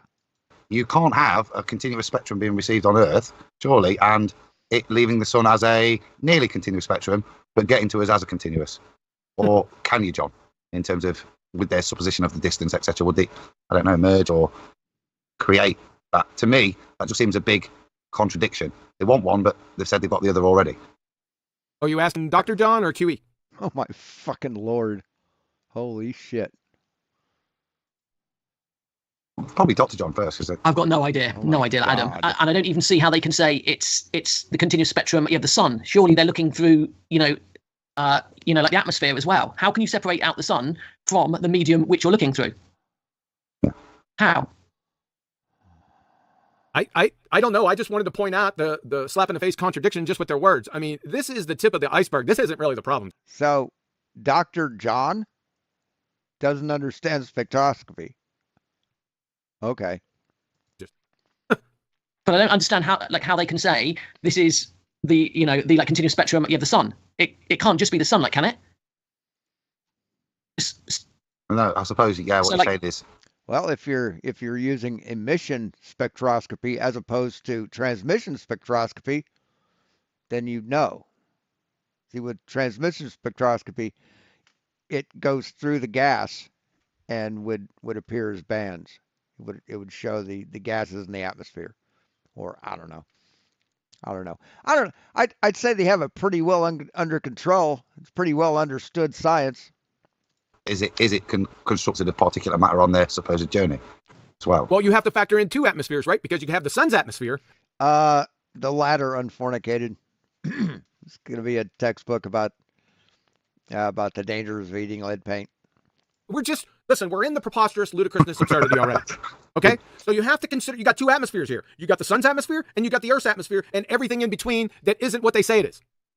Yeah, I'd leave it, John, Dan, just as their initial starting point is that it's both continuous and nearly continuous as they continue along their mythical story. Yeah, you can think of it as continuous. Yeah. So are we all cool with this contradiction then? So we can move on. I think we're all set, Kiwi. All right. However, let me say it again. This is from NASA, from the same site as all this came from the same site, right? All this. This is where it ends right here. So when the light leaves the surface of the sun, it is very nearly a continuous spectrum. I'm surprised you guys didn't say anything about the surface, but I digress. However, as it passes, I'm happy to do so, John. I'm happy to do so, but I think Nathan's moving us on. John. So a continuous spectrum. You told me that the continuous spectrums are made not from gases. That's correct. It's made from It's solids. solids. Yep. Yeah, a solid and a liquid would have a surface, but a gas wouldn't, would it? Yeah, I'm a bit confused. I am too. So why is this? Yeah. There's so many continuous. There's so many contradictions here. Listen, we're going to spend all day trying to get through this one. So are we saying now that the sun's a solid? Yeah, enlighten us. That's what it has to be. The one they're saying it has a surface. So gases don't have surfaces, and they're saying it's very nearly a continuous spectrum. That's what you need. You need solids for that. So there you go. Oh my God. Holy shit. Oh my God. So you need solids for that? No, you don't. God damn. Holy shit. I know it's hard to You're move on dumb. from that, but it gets better. Believe me. However, as it passes through the sun's atmosphere, like I said, God, he's dumb. gases present in that atmosphere absorb specific wavelengths of light, leaving the pattern seen in the spectrum above, right? The spectrum that we just took a look at. I've got a question there, John. I can't get through this. Is that like gases? It could be because I thought at that temperature they wouldn't be like gases; they would be plasma. Oh, you just opened up another can of worms. I've got another question. Oh, God. I've got another question. Plasma is gas. It's well, it wouldn't be a gas, it's a fourth state of matter, but it's basically a gas under high pressure and temperature. God damn, you're stupid. And surely any gas that was floating on the surface of such a massive body of the sun would be pulled instantly with the force of. I want to see if this is the Cathode right lamp. Cathode lamp. Yeah, Cathode that's it. lamp. Yeah, that's Cathode Gravity. lamp. instantly All to right. the surface. Okay. Just needed to check to see if that was the one. And let me tag him. There we go. Quantum Eraser. There we go. Public.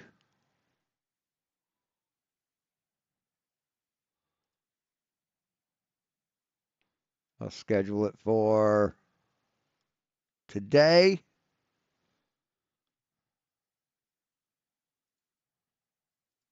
The 10th at 6 o'clock. That'll work. Set as a premiere. Set up premiere. Don't do the classic. I hate the classic. Cinematic? No. Inspirational? Yeah, I like inspirational.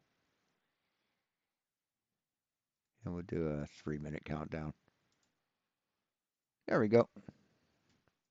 Of that gas. No, I'm not making sense, but yeah, surely you couldn't have a superficial gas surface, because as we know that obviously when gases get away from the surface of the Earth, the gravity slows them down on such a tiny body as the Earth. Imagine the gravity as a gas tried to leave the surface of the sun. It wouldn't be able to, would it?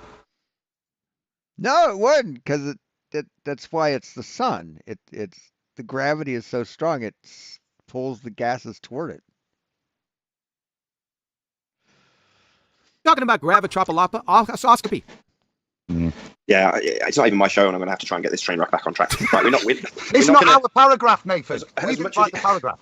As much as you want to get into the pseudo-Riemannian four-space time bending and integrate that into this very specific. So, hey, Nathan, explain what pseudo-Riemannian time space is. Could you do that? Could you explain what that is? Or is that just a little buzzword you use? Description of how spectroscopy doesn't work. I know it's just going to end up in a conversation that takes at least 40 minutes just to get back to this paragraph. So, well, can for the love of Christ, can we just leave bending of space-time out of this? I'm only just keeping up as it is. So, John, they are like gases, not plasma. So it's just idiots mocking intelligence. That's what they are. They're just idiots that are mocking intelligence. They're saying however, as it passes through the sun's atmosphere, gases present in that atmosphere absorb specific wavelengths of light, leaving the pattern seen in the spectrum above. By studying those lines and matching them to known lines of elements, astronomers are able to determine what gases are present. Hey, why'd you flip on me? Yep. Right? That's how they do it. It's gases. That's what they're saying. And it's cut and dry. You can't get, if you say gases, then it's gases. Gases everywhere, right? Yep. So We'll have to try and make rhyme or reason in the gaps between these paragraphs, because otherwise we're all going. Yes, that's how we know what the sun's made of, what stars are made of. That's how we know. Certain planets. I get completely triggered by these nonsensical double-speak terms that they're using. You're telling me that I have to believe, Nathan, aren't you? Just for a minute. Just believe. Only for the duration of a paragraph. Yes. You can think of them like they're gases. Yeah, those damn Cations. All right, so what we have that paragraph, we have the two paragraphs above and the spectrums from NASA. So we go to Hernshaw, the analysis of starlight at Cambridge, and Jenkins, fundamental of optics. Listen to this carefully. This is very important. Hot, solid objects produce light with a continuous spectrum. Yeah, like I told you above. Hot gases emit light at specific wavelengths. That's partially true. It depends on how hot they are, but I digress. This is the important one. Hot, solid. No, that's absolutely true. It's absolutely true. I don't think that's exactly true. Solid objects surrounded by cooler gases show a near continuous spectrum with dark lines corresponding to the emission lines of the gases. By comparing the absorption lines of the sun with the emission spectra of known gases, the chemical composition of stars can be determined. We have a problem here, Houston. Hot, solid objects surrounded by cooler gases. Are you saying the sun's a solid?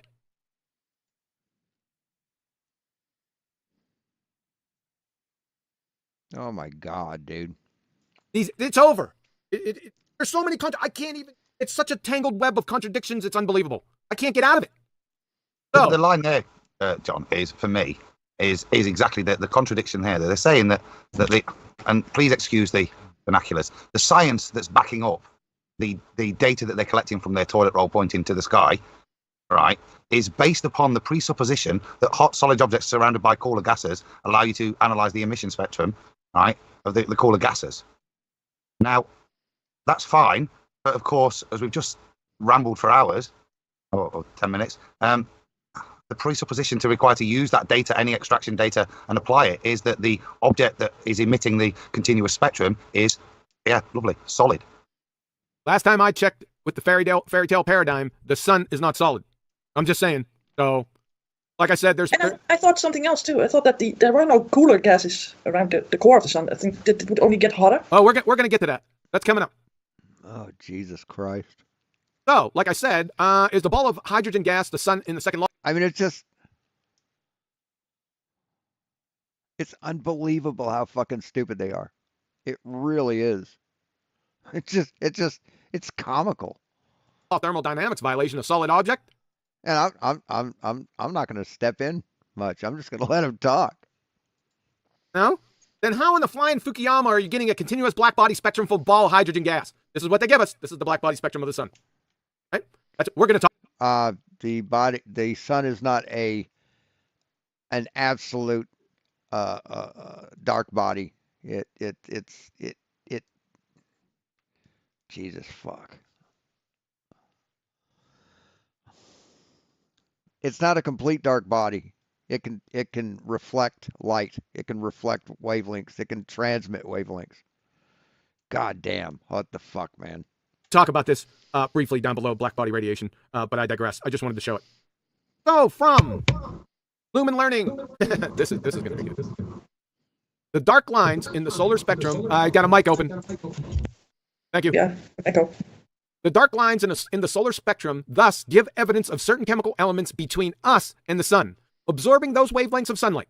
Because the space between us and the sun is pretty empty, astronomers realize that the atoms doing the absorbing must be in a thin atmosphere of cooler gas around the sun. Hold up. Astronomers realized that, so the next thing is based on an assumption, nothing proven. It's just, yep. Because the space between the sun is pretty empty, an assumption, astronomers assumed that the... No, it's not an assumption, dipshit. Not an assumption. See, an assumption would be that the Earth is flat because it looks flat. That would be an assumption. The atoms doing the absorbing must be a thin atmosphere of cooler gas around, assuming it's round the sun. 3 assumptions in one sentence, I think, there. Oh, it gets worse. Yeah, sorry. No. Sorry. No, you're okay. I was outraged, John. I was outraged for a minute. I'm sorry. It was an outrageous sentence. Carry on. Thank you. So, dealing with this from Lumen Learning, begging the question fallacy, right? The space between us and the sun is what again? Por favor? And my favorite illustration. All right, folks, here's what we got. We have the 3 types of... I have to pee. I'll be right back.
spectra that we already went over above. We have continuous over here to the left, absorption and emission. Let's deal with the 2 outside ones. We'll take the middle one last. So like we've said, the continuous spectrum, they're using a light bulb here. Let's just say it's the sun. Well, at least this has a surface. There's a filament in here, right?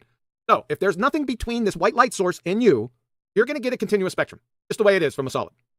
Over here on the emission, never mind the second law of thermodynamics fairy tale gas cloud in a vacuum. When this light hits this gas, it energizes it and it gives an emission spectrum. Okay. So all their citations show space and the sun in space and planets in space and gas in space, but just ignored the space part. What a fucking clown. So what we want to focus on is this middle part right here, because this is what they're trying to have you believe with the sun scenario. Okay, so this is the sun. This is the second law of thermodynamics fairy tale gas cloud. This is you, and you're getting an absorption spectrum. A bunch of scenarios. So let's say the second law of thermodynamics fairy tale gas cloud is 10 million miles away from the sun and 80 million miles away from you. Going to give you this absorption spectra. No doubt about it. Number 2 scenario. This second law of thermodynamics violation fairy tale gas cloud is 50 million miles away from you and 40 million miles away from the sun. Are you still going to get the same exact absorption spectra? Yes, absolutely. Yes. If you're in space, yes. Now, if you're on Earth, well, yeah, you'll get the same spectrum. What the fuck are you talking about, man? Yes, you will. That answer is yes. Scenario number 3.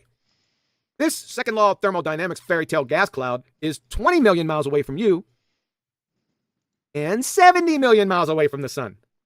Question, are you still getting the same absorption spectra? Yes. Yep.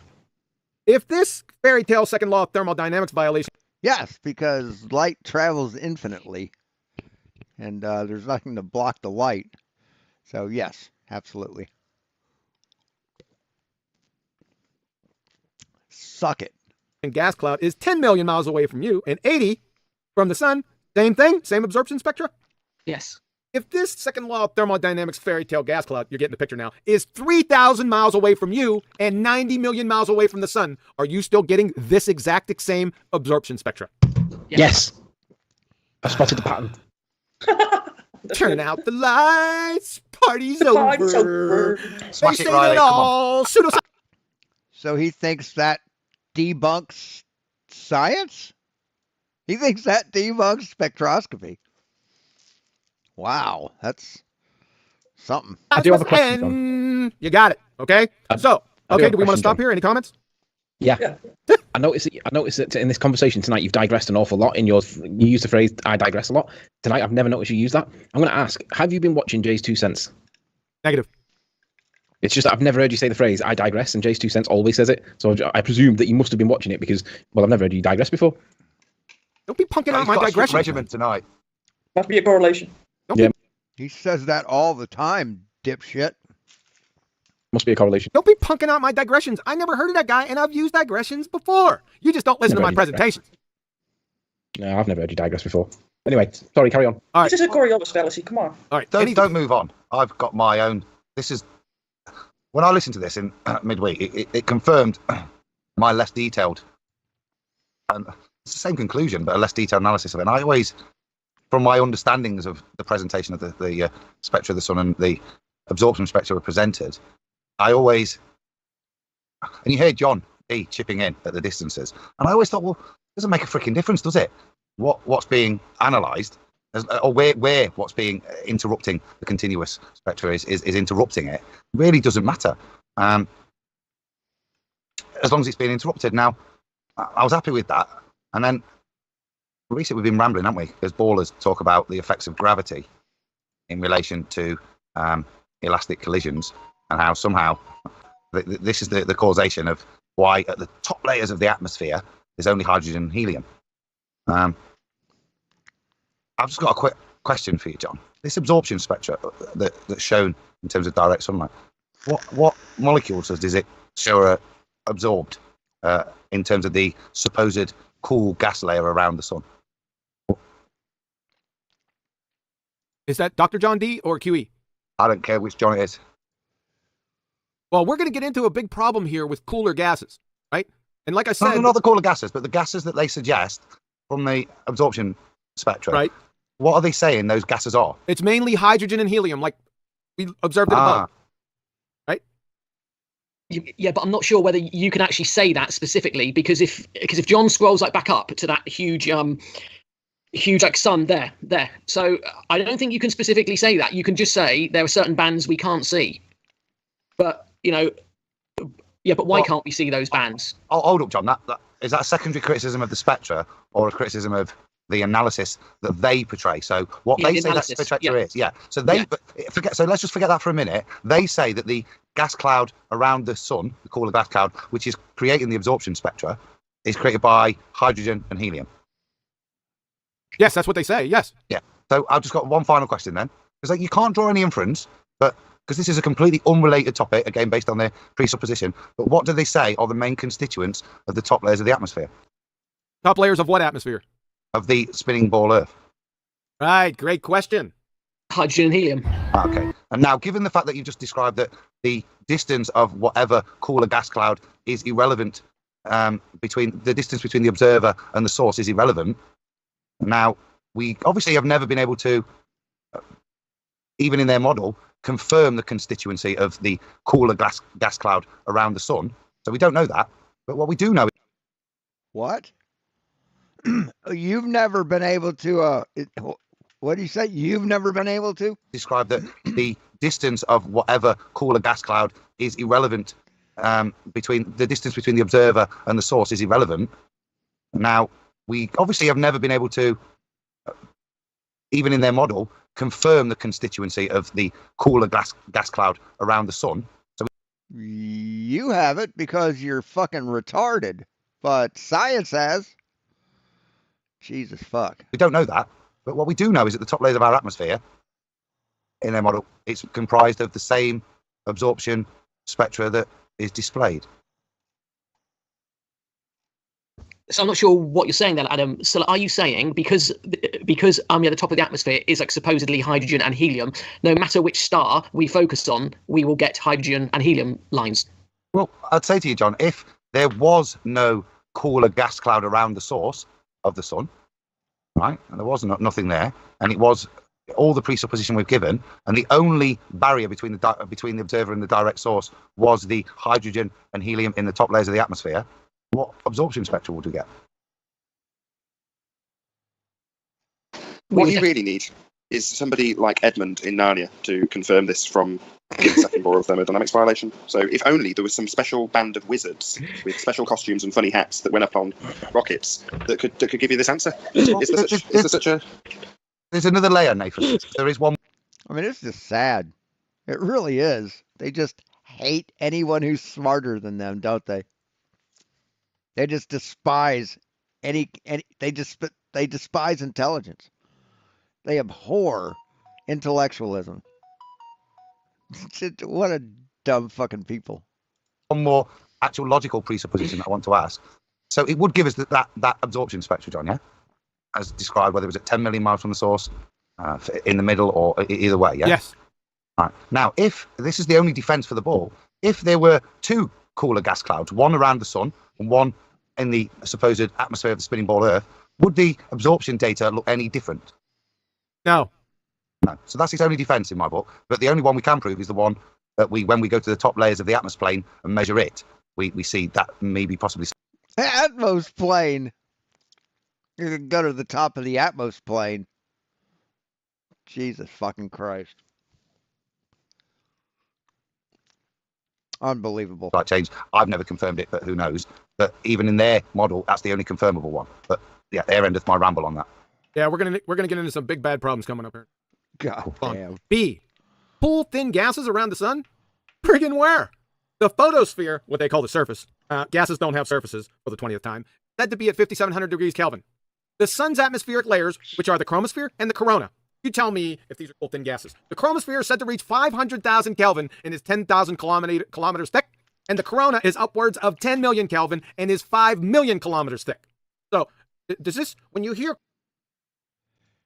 In spectroscopy, what is a cold gas?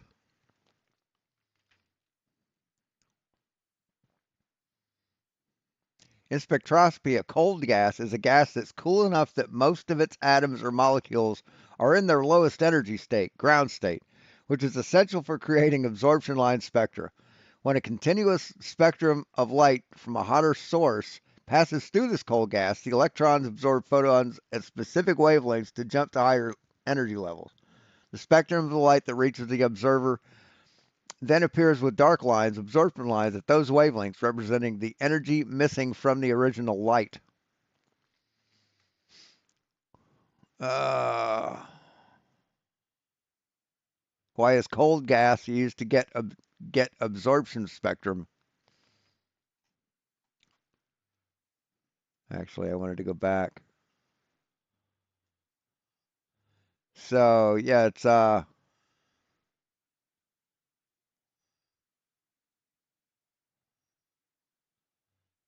it doesn't give a temperature of cold gas. What temperature is cold gas?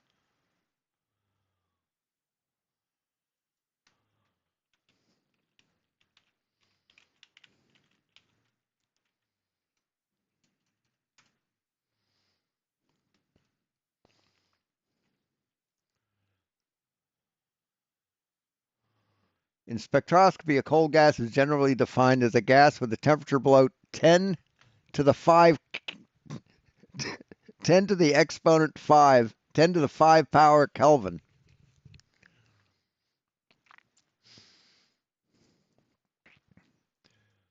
That hot. So it's 10 to the that would be 1,000,000 degrees Kelvin, right? 10 to the 5 be 10 with 5 zeros, right? So that'd be 1,000,000 degrees Kelvin. Cool thin gases. Is this the mental picture that you get? That's rhetorical, by the way. Rochester. See, your corona is so you're measuring at 10 million Kelvin, and the gas is like 1,000,000 Kelvin. So it's cold enough not to be excited. So yeah. When you hear cool thin gases, is this the mental picture that you get? That's rhetorical, by the way. Rochester Institute of Technology. Thin gases. Oh yeah, thank you for being here, Unforticated. I meant to welcome you properly. Emit light of only Hey, Petey. A few wavelengths. Call this an emission or bright. Is that 100,000? 10 to the I don't know. Light line spectrum. If there is a source of light behind it, I suck at math. A thin gas will absorb light of the same wavelengths it emits. We call this an absorption or dark line spectrum. Again, are the atmospheric layers of the sun cool or cold? How about thin? You wouldn't think so, right? So, let's allow Professor Nicole Vaught of New Mexico State University to speak to this and hammer my points home. Ready? Do you think Professor N. Vaught of NMSU thinks the Earth is flat or space is fake? Do you think she thinks that, QE? Probably doesn't, right? So now that we have the idea of colors going through the spectrum and of a larger spectrum that colors shorter wavelength or of longer wavelength than the human eye can, we're going to take those ideas, apply them spectra, figures or plots showing the dispersed light spread out as a wavelength, and we're going to consider the astronomical applications of spectra. So we begin by building on the atomic theory that we developed last week. We know that a given atom of some species will absorb and emit energy at the same frequency. So if it absorbs a photon at a particular frequency and has an electron jump up one or several energy levels, inevitably it will. This is not my. That sound is on their end. Emit this radiation when that electron down lower or ground state. A cool gas of hydrogen atoms produce an absorption line spectrum that lies between you and your telescope and a continuum. So let's think about this and develop this. In our first diagram, on the left we have a white light source, something that emits continuum radiation at all frequencies, and then we have a gas cloud. Right, so the gas cloud isn't around the sun, it's just between you and the sun. QE. Cooler than the star, and is filled with atoms, represented as small circles. Our white light source, if observed directly, would produce continuum radiation at all frequencies. But what happens if we look at the star through the cold gas cloud? We know that the cloud is full of atoms. When we say that it's cold, we mean that the atoms contain electrons that are in low energy states, which would just love to jump up to higher energy states. So we see colored beams of radiation are in all colors, meaning that it's emitting light at all wavelengths or all frequencies. those photons which exactly the right amount of energy to enable gas cloud, energy level to energy level, are the ones which are absorbed by the gas cloud. So when we look, See, that's how they filter it out, QE, Adam, Nathan. See, how do they know what color the light from the sun is, from the star is, if you got all this gas in the way of our atmosphere, right? That's what you were asking. Well, if they look through it like this, they see these bands missing. See, if they don't look at the sun, see, this is transmission, this is reflected, I guess. So you're not looking with the sun behind it. So you're looking at the colder gas cloud.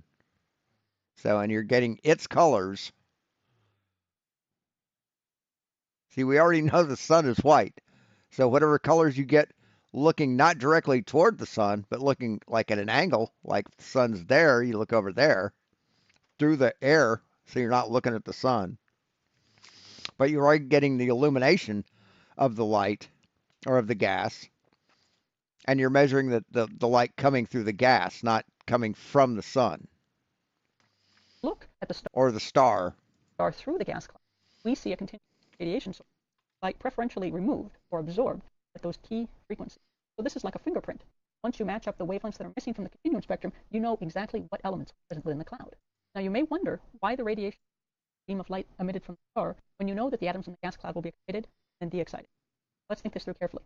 The electrons are elevated to a higher state within the atom, and then, given a little bit of time, so in essence, all of the atoms in the cloud are absorbing and then re-emitting the energy which they are. If that's the case, why doesn't that energy just fill in back the holes in the spectrum, causing us to see a perfect continuous spectrum? Right. The answer is very simple. Once an atom absorbs a photon, it loses all of the information about the direction in which the electron absorbs the photon, takes that energy to climb up to a higher energy state, and then when it falls back downwards, that photon is re-emitted in a random direction. This is the key point. And the result of this, the gas cloud emits that radiation isotropically, meaning in all directions. It doesn't send all of the photons back along the beam of the star in the direction in which they were traveling before they were absorbed. Instead, they get scattered in all four directions. We can see this by placing another telescope, one that only looks through the gas cloud, but it does not see the star. Imagine that the star and the gas cloud are separated by quite a great distance, as are the telescopes, so that we only see very narrow beams, much as when you look up at the sky, one individual star only covers a very small. Now with our second telescope, when we look straight through the gas cloud, what do we see? Well, if there's no strong source of radiation present, if there's no star, we don't see anything. The cloud is cold, remember. And what that means is that it's not emitting energy on its own. The situation gets more interesting when we add back in the source of continuum radiation left. Once we do that, our gas cloud has a ready source of energy. It starts to absorb photons and re-emit them. Because it's re-emitting them in all directions, some of them are going to fall into a line that points to our second telescope. We don't see the continuum radiation of the star that passes through the gas cloud. What we see is only the radiation re-emitted by the cloud. So what we see now is an emission spectrum. At most wavelengths, there's no energy whatsoever. But at a few key wavelengths, those that correspond to the energy levels of the atom within the gas cloud, we have extra light. If you combine this emission spectrum with the absorption spectrum we get by looking at the star through the cloud, the combination, in effect, filling in the holes in the absorption spectrum with the emission spectrum, leads us to the original continuum spectrum. Light may be divided into two paths, but it's neither created nor destroyed in this process. Very elegant. They won't understand a fucking word of it. Yes, it's very elegant. In conclusion, the pseudoscience priest hijacked a legitimate discipline, spectroscopy, soiled, twisted, and bastardized it to belly-laughing superficially comport to the mother fairy tale, their heliocentric spinning ball space monkey religion. Comments, questions? See, you didn't understand a fucking word of it. Not a word of it. Yeah, I've got a question. The Johnny, the layer. knock off B1. What's the problem, Anthony? Knock off B1. We can hear ourselves talking back to ourselves. No, you shouldn't. It should be good to go. Hello? No, I can hear an echo. Are we good? I think so, yeah. Okay. No. No. Whatever you changed to play the video, just change it back again. I haven't changed anything. Okay. Maybe it will just dissipate if we continue. Okay. The convoluted method that was that description of measuring the reflections from clouds at a different telescope. I was thinking, why is this taking so long? And then it suddenly dawned on me halfway through her explanation that it's the biggest load of convoluted nonsense I've ever heard. And I have a question here. Right, so... Yep, nailed it. They don't understand a fucking word of it. If we need a thin layer of hydrogen gas, that's cold, would you say that thin layer of hydrogen gas is going to be on the surface of the sun or within Earth's atmosphere? I could only presuppose. Why limit yourself to those choices? It could be between the sun and the Earth's atmosphere. So these guys are just dumb. Holy shit. As I probably alluded to earlier, the thing that came out of what the eminent professor. So if you've got a car, is it in your driveway or is it 500 miles away? Which is it? Where's the car? Professor obviously was talking about is, and this diagram's a great explanation of it, is we could probably do this setup with regards to any thin, cool layer at the top of our atmosphere plane and get the correct emission spectra that would match up with the absorption spectra. Oh, the other way around, sorry. Doing my head in damn. But on one, however, with regards to validation of results, are they ever going to go and line an optical instrument up in line with the thin layer of this thin cool, of which QE described a few layers of gas they presuppose, and none of them sounded thin or cool. But even if they did line them up with those, have they done that to validate anything to support this nonsense? Yeah, science hadn't done anything to validate anything, Adam.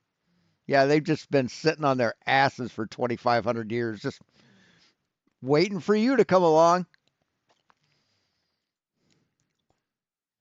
I don't know. You tell me. Christ. This is, like I said before, all this is preposterous, ludicrousness, absurdity within a preposterous, ludicrous absurdity.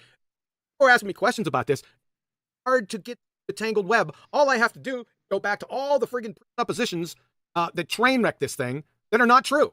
Right? They contradict themselves with every other statement. And like I said, they've taken a legitimate discipline and exploited it and bastardized it for their own use. And they're busted. No, they haven't. They use it to study space, man. Just because you think space is fake doesn't mean it is, Quantum. Just because you think it's bullshit doesn't mean it's bullshit. Just because you don't understand what thermal dynamics are, you can fuck off. You can do that, right? But I'd rather you not, because it's funny watching you fail. It's great. I mean, there's no other way out of this. You're busted. You're finished.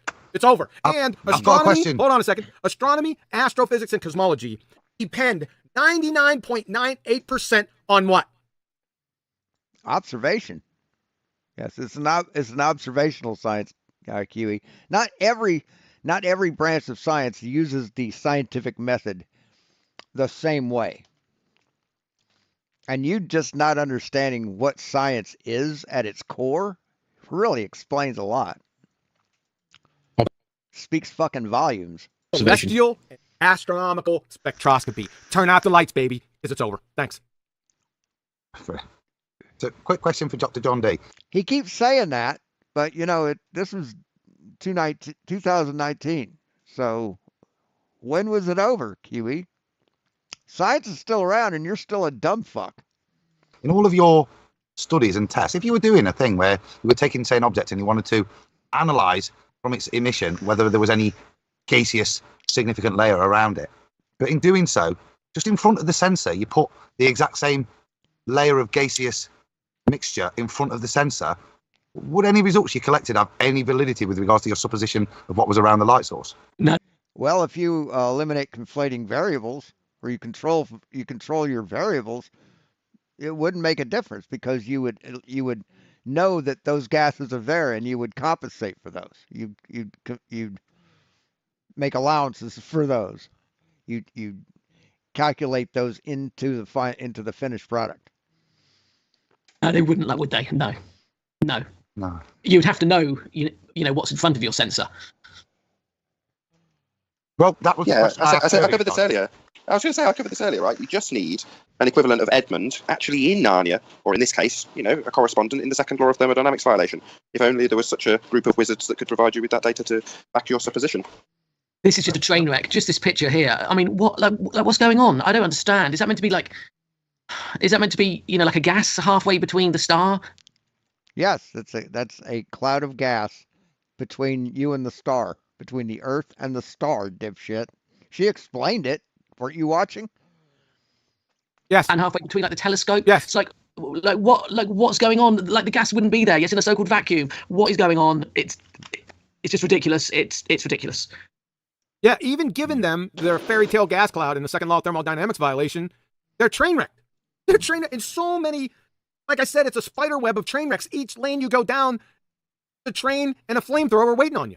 So they're done. They're finished. This is a joke. So let's move on. Let's wrap this up with two small subjects. I'll go through this quick. We'll touch on Kirchhoff's law of thermal emission or black body radiation. This requires opaque cavities to produce black body radiation. Does the sun contain opaque radiative onion layer cavities?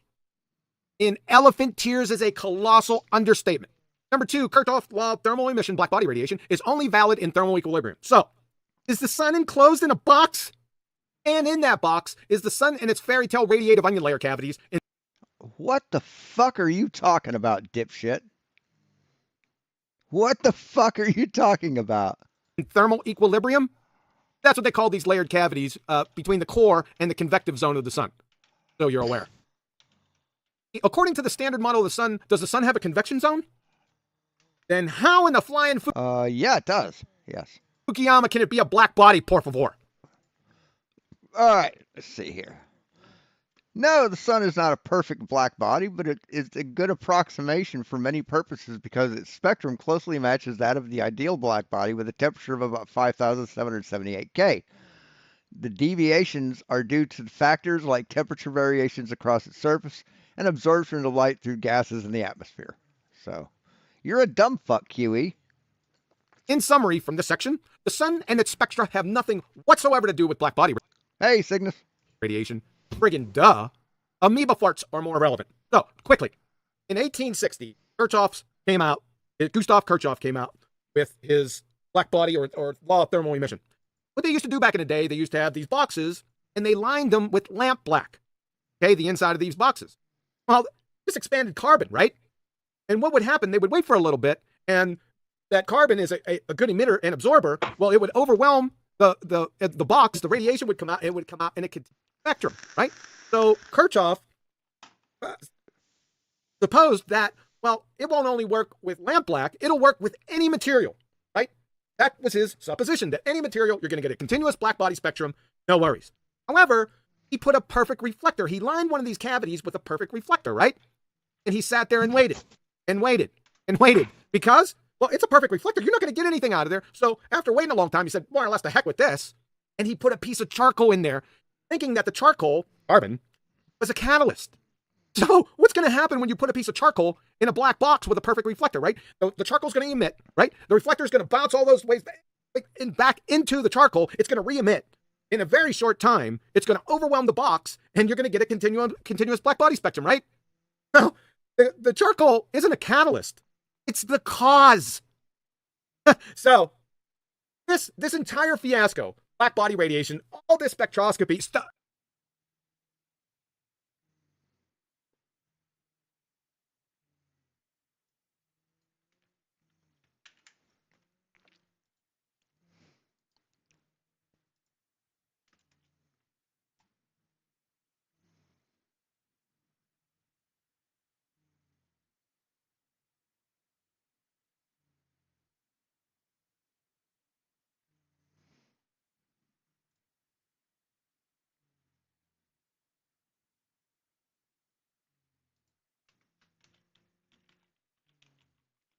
Sorry.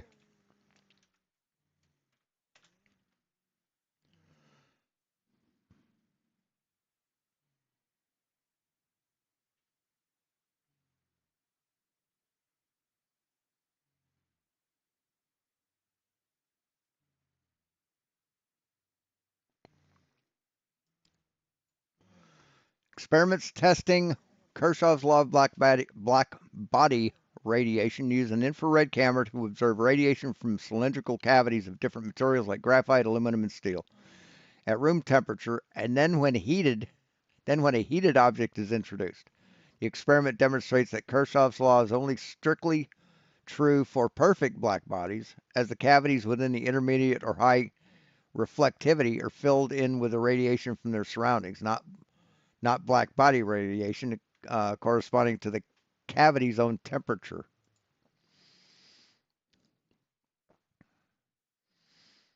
So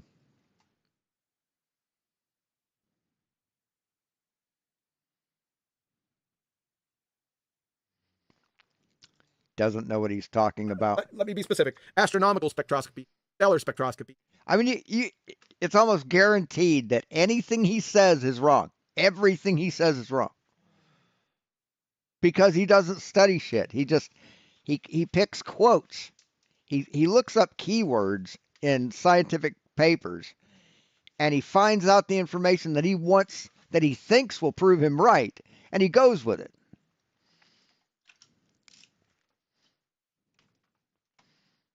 And every single citation that he brings up directly contradicts him. All this utter inane bollocks. It sends astrophysics back to the days of Asclepius, right? And tune in Thursday, because I go into this a little bit further with my CMB background presentation that I just pummel into the incoherent oblivion. So stay tuned for that. All right. Let's end on a positive note. 1 John 1:5.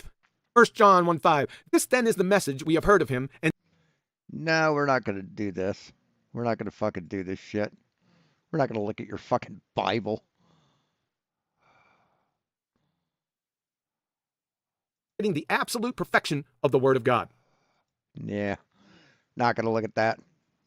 Yeah, we can skip this. Anyway, thanks for coming, guys. Sort of a little quicker than I usually do. But yeah, he's an idiot.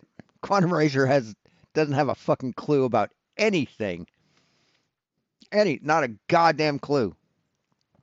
He's just a dumb as fuck piece of shit who tries to bully people into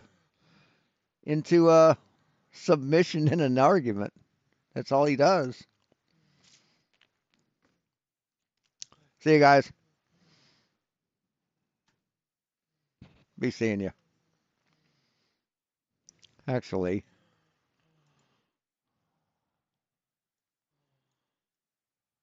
I'm going to put this in there. Update on the oh, thanks, Infortigate.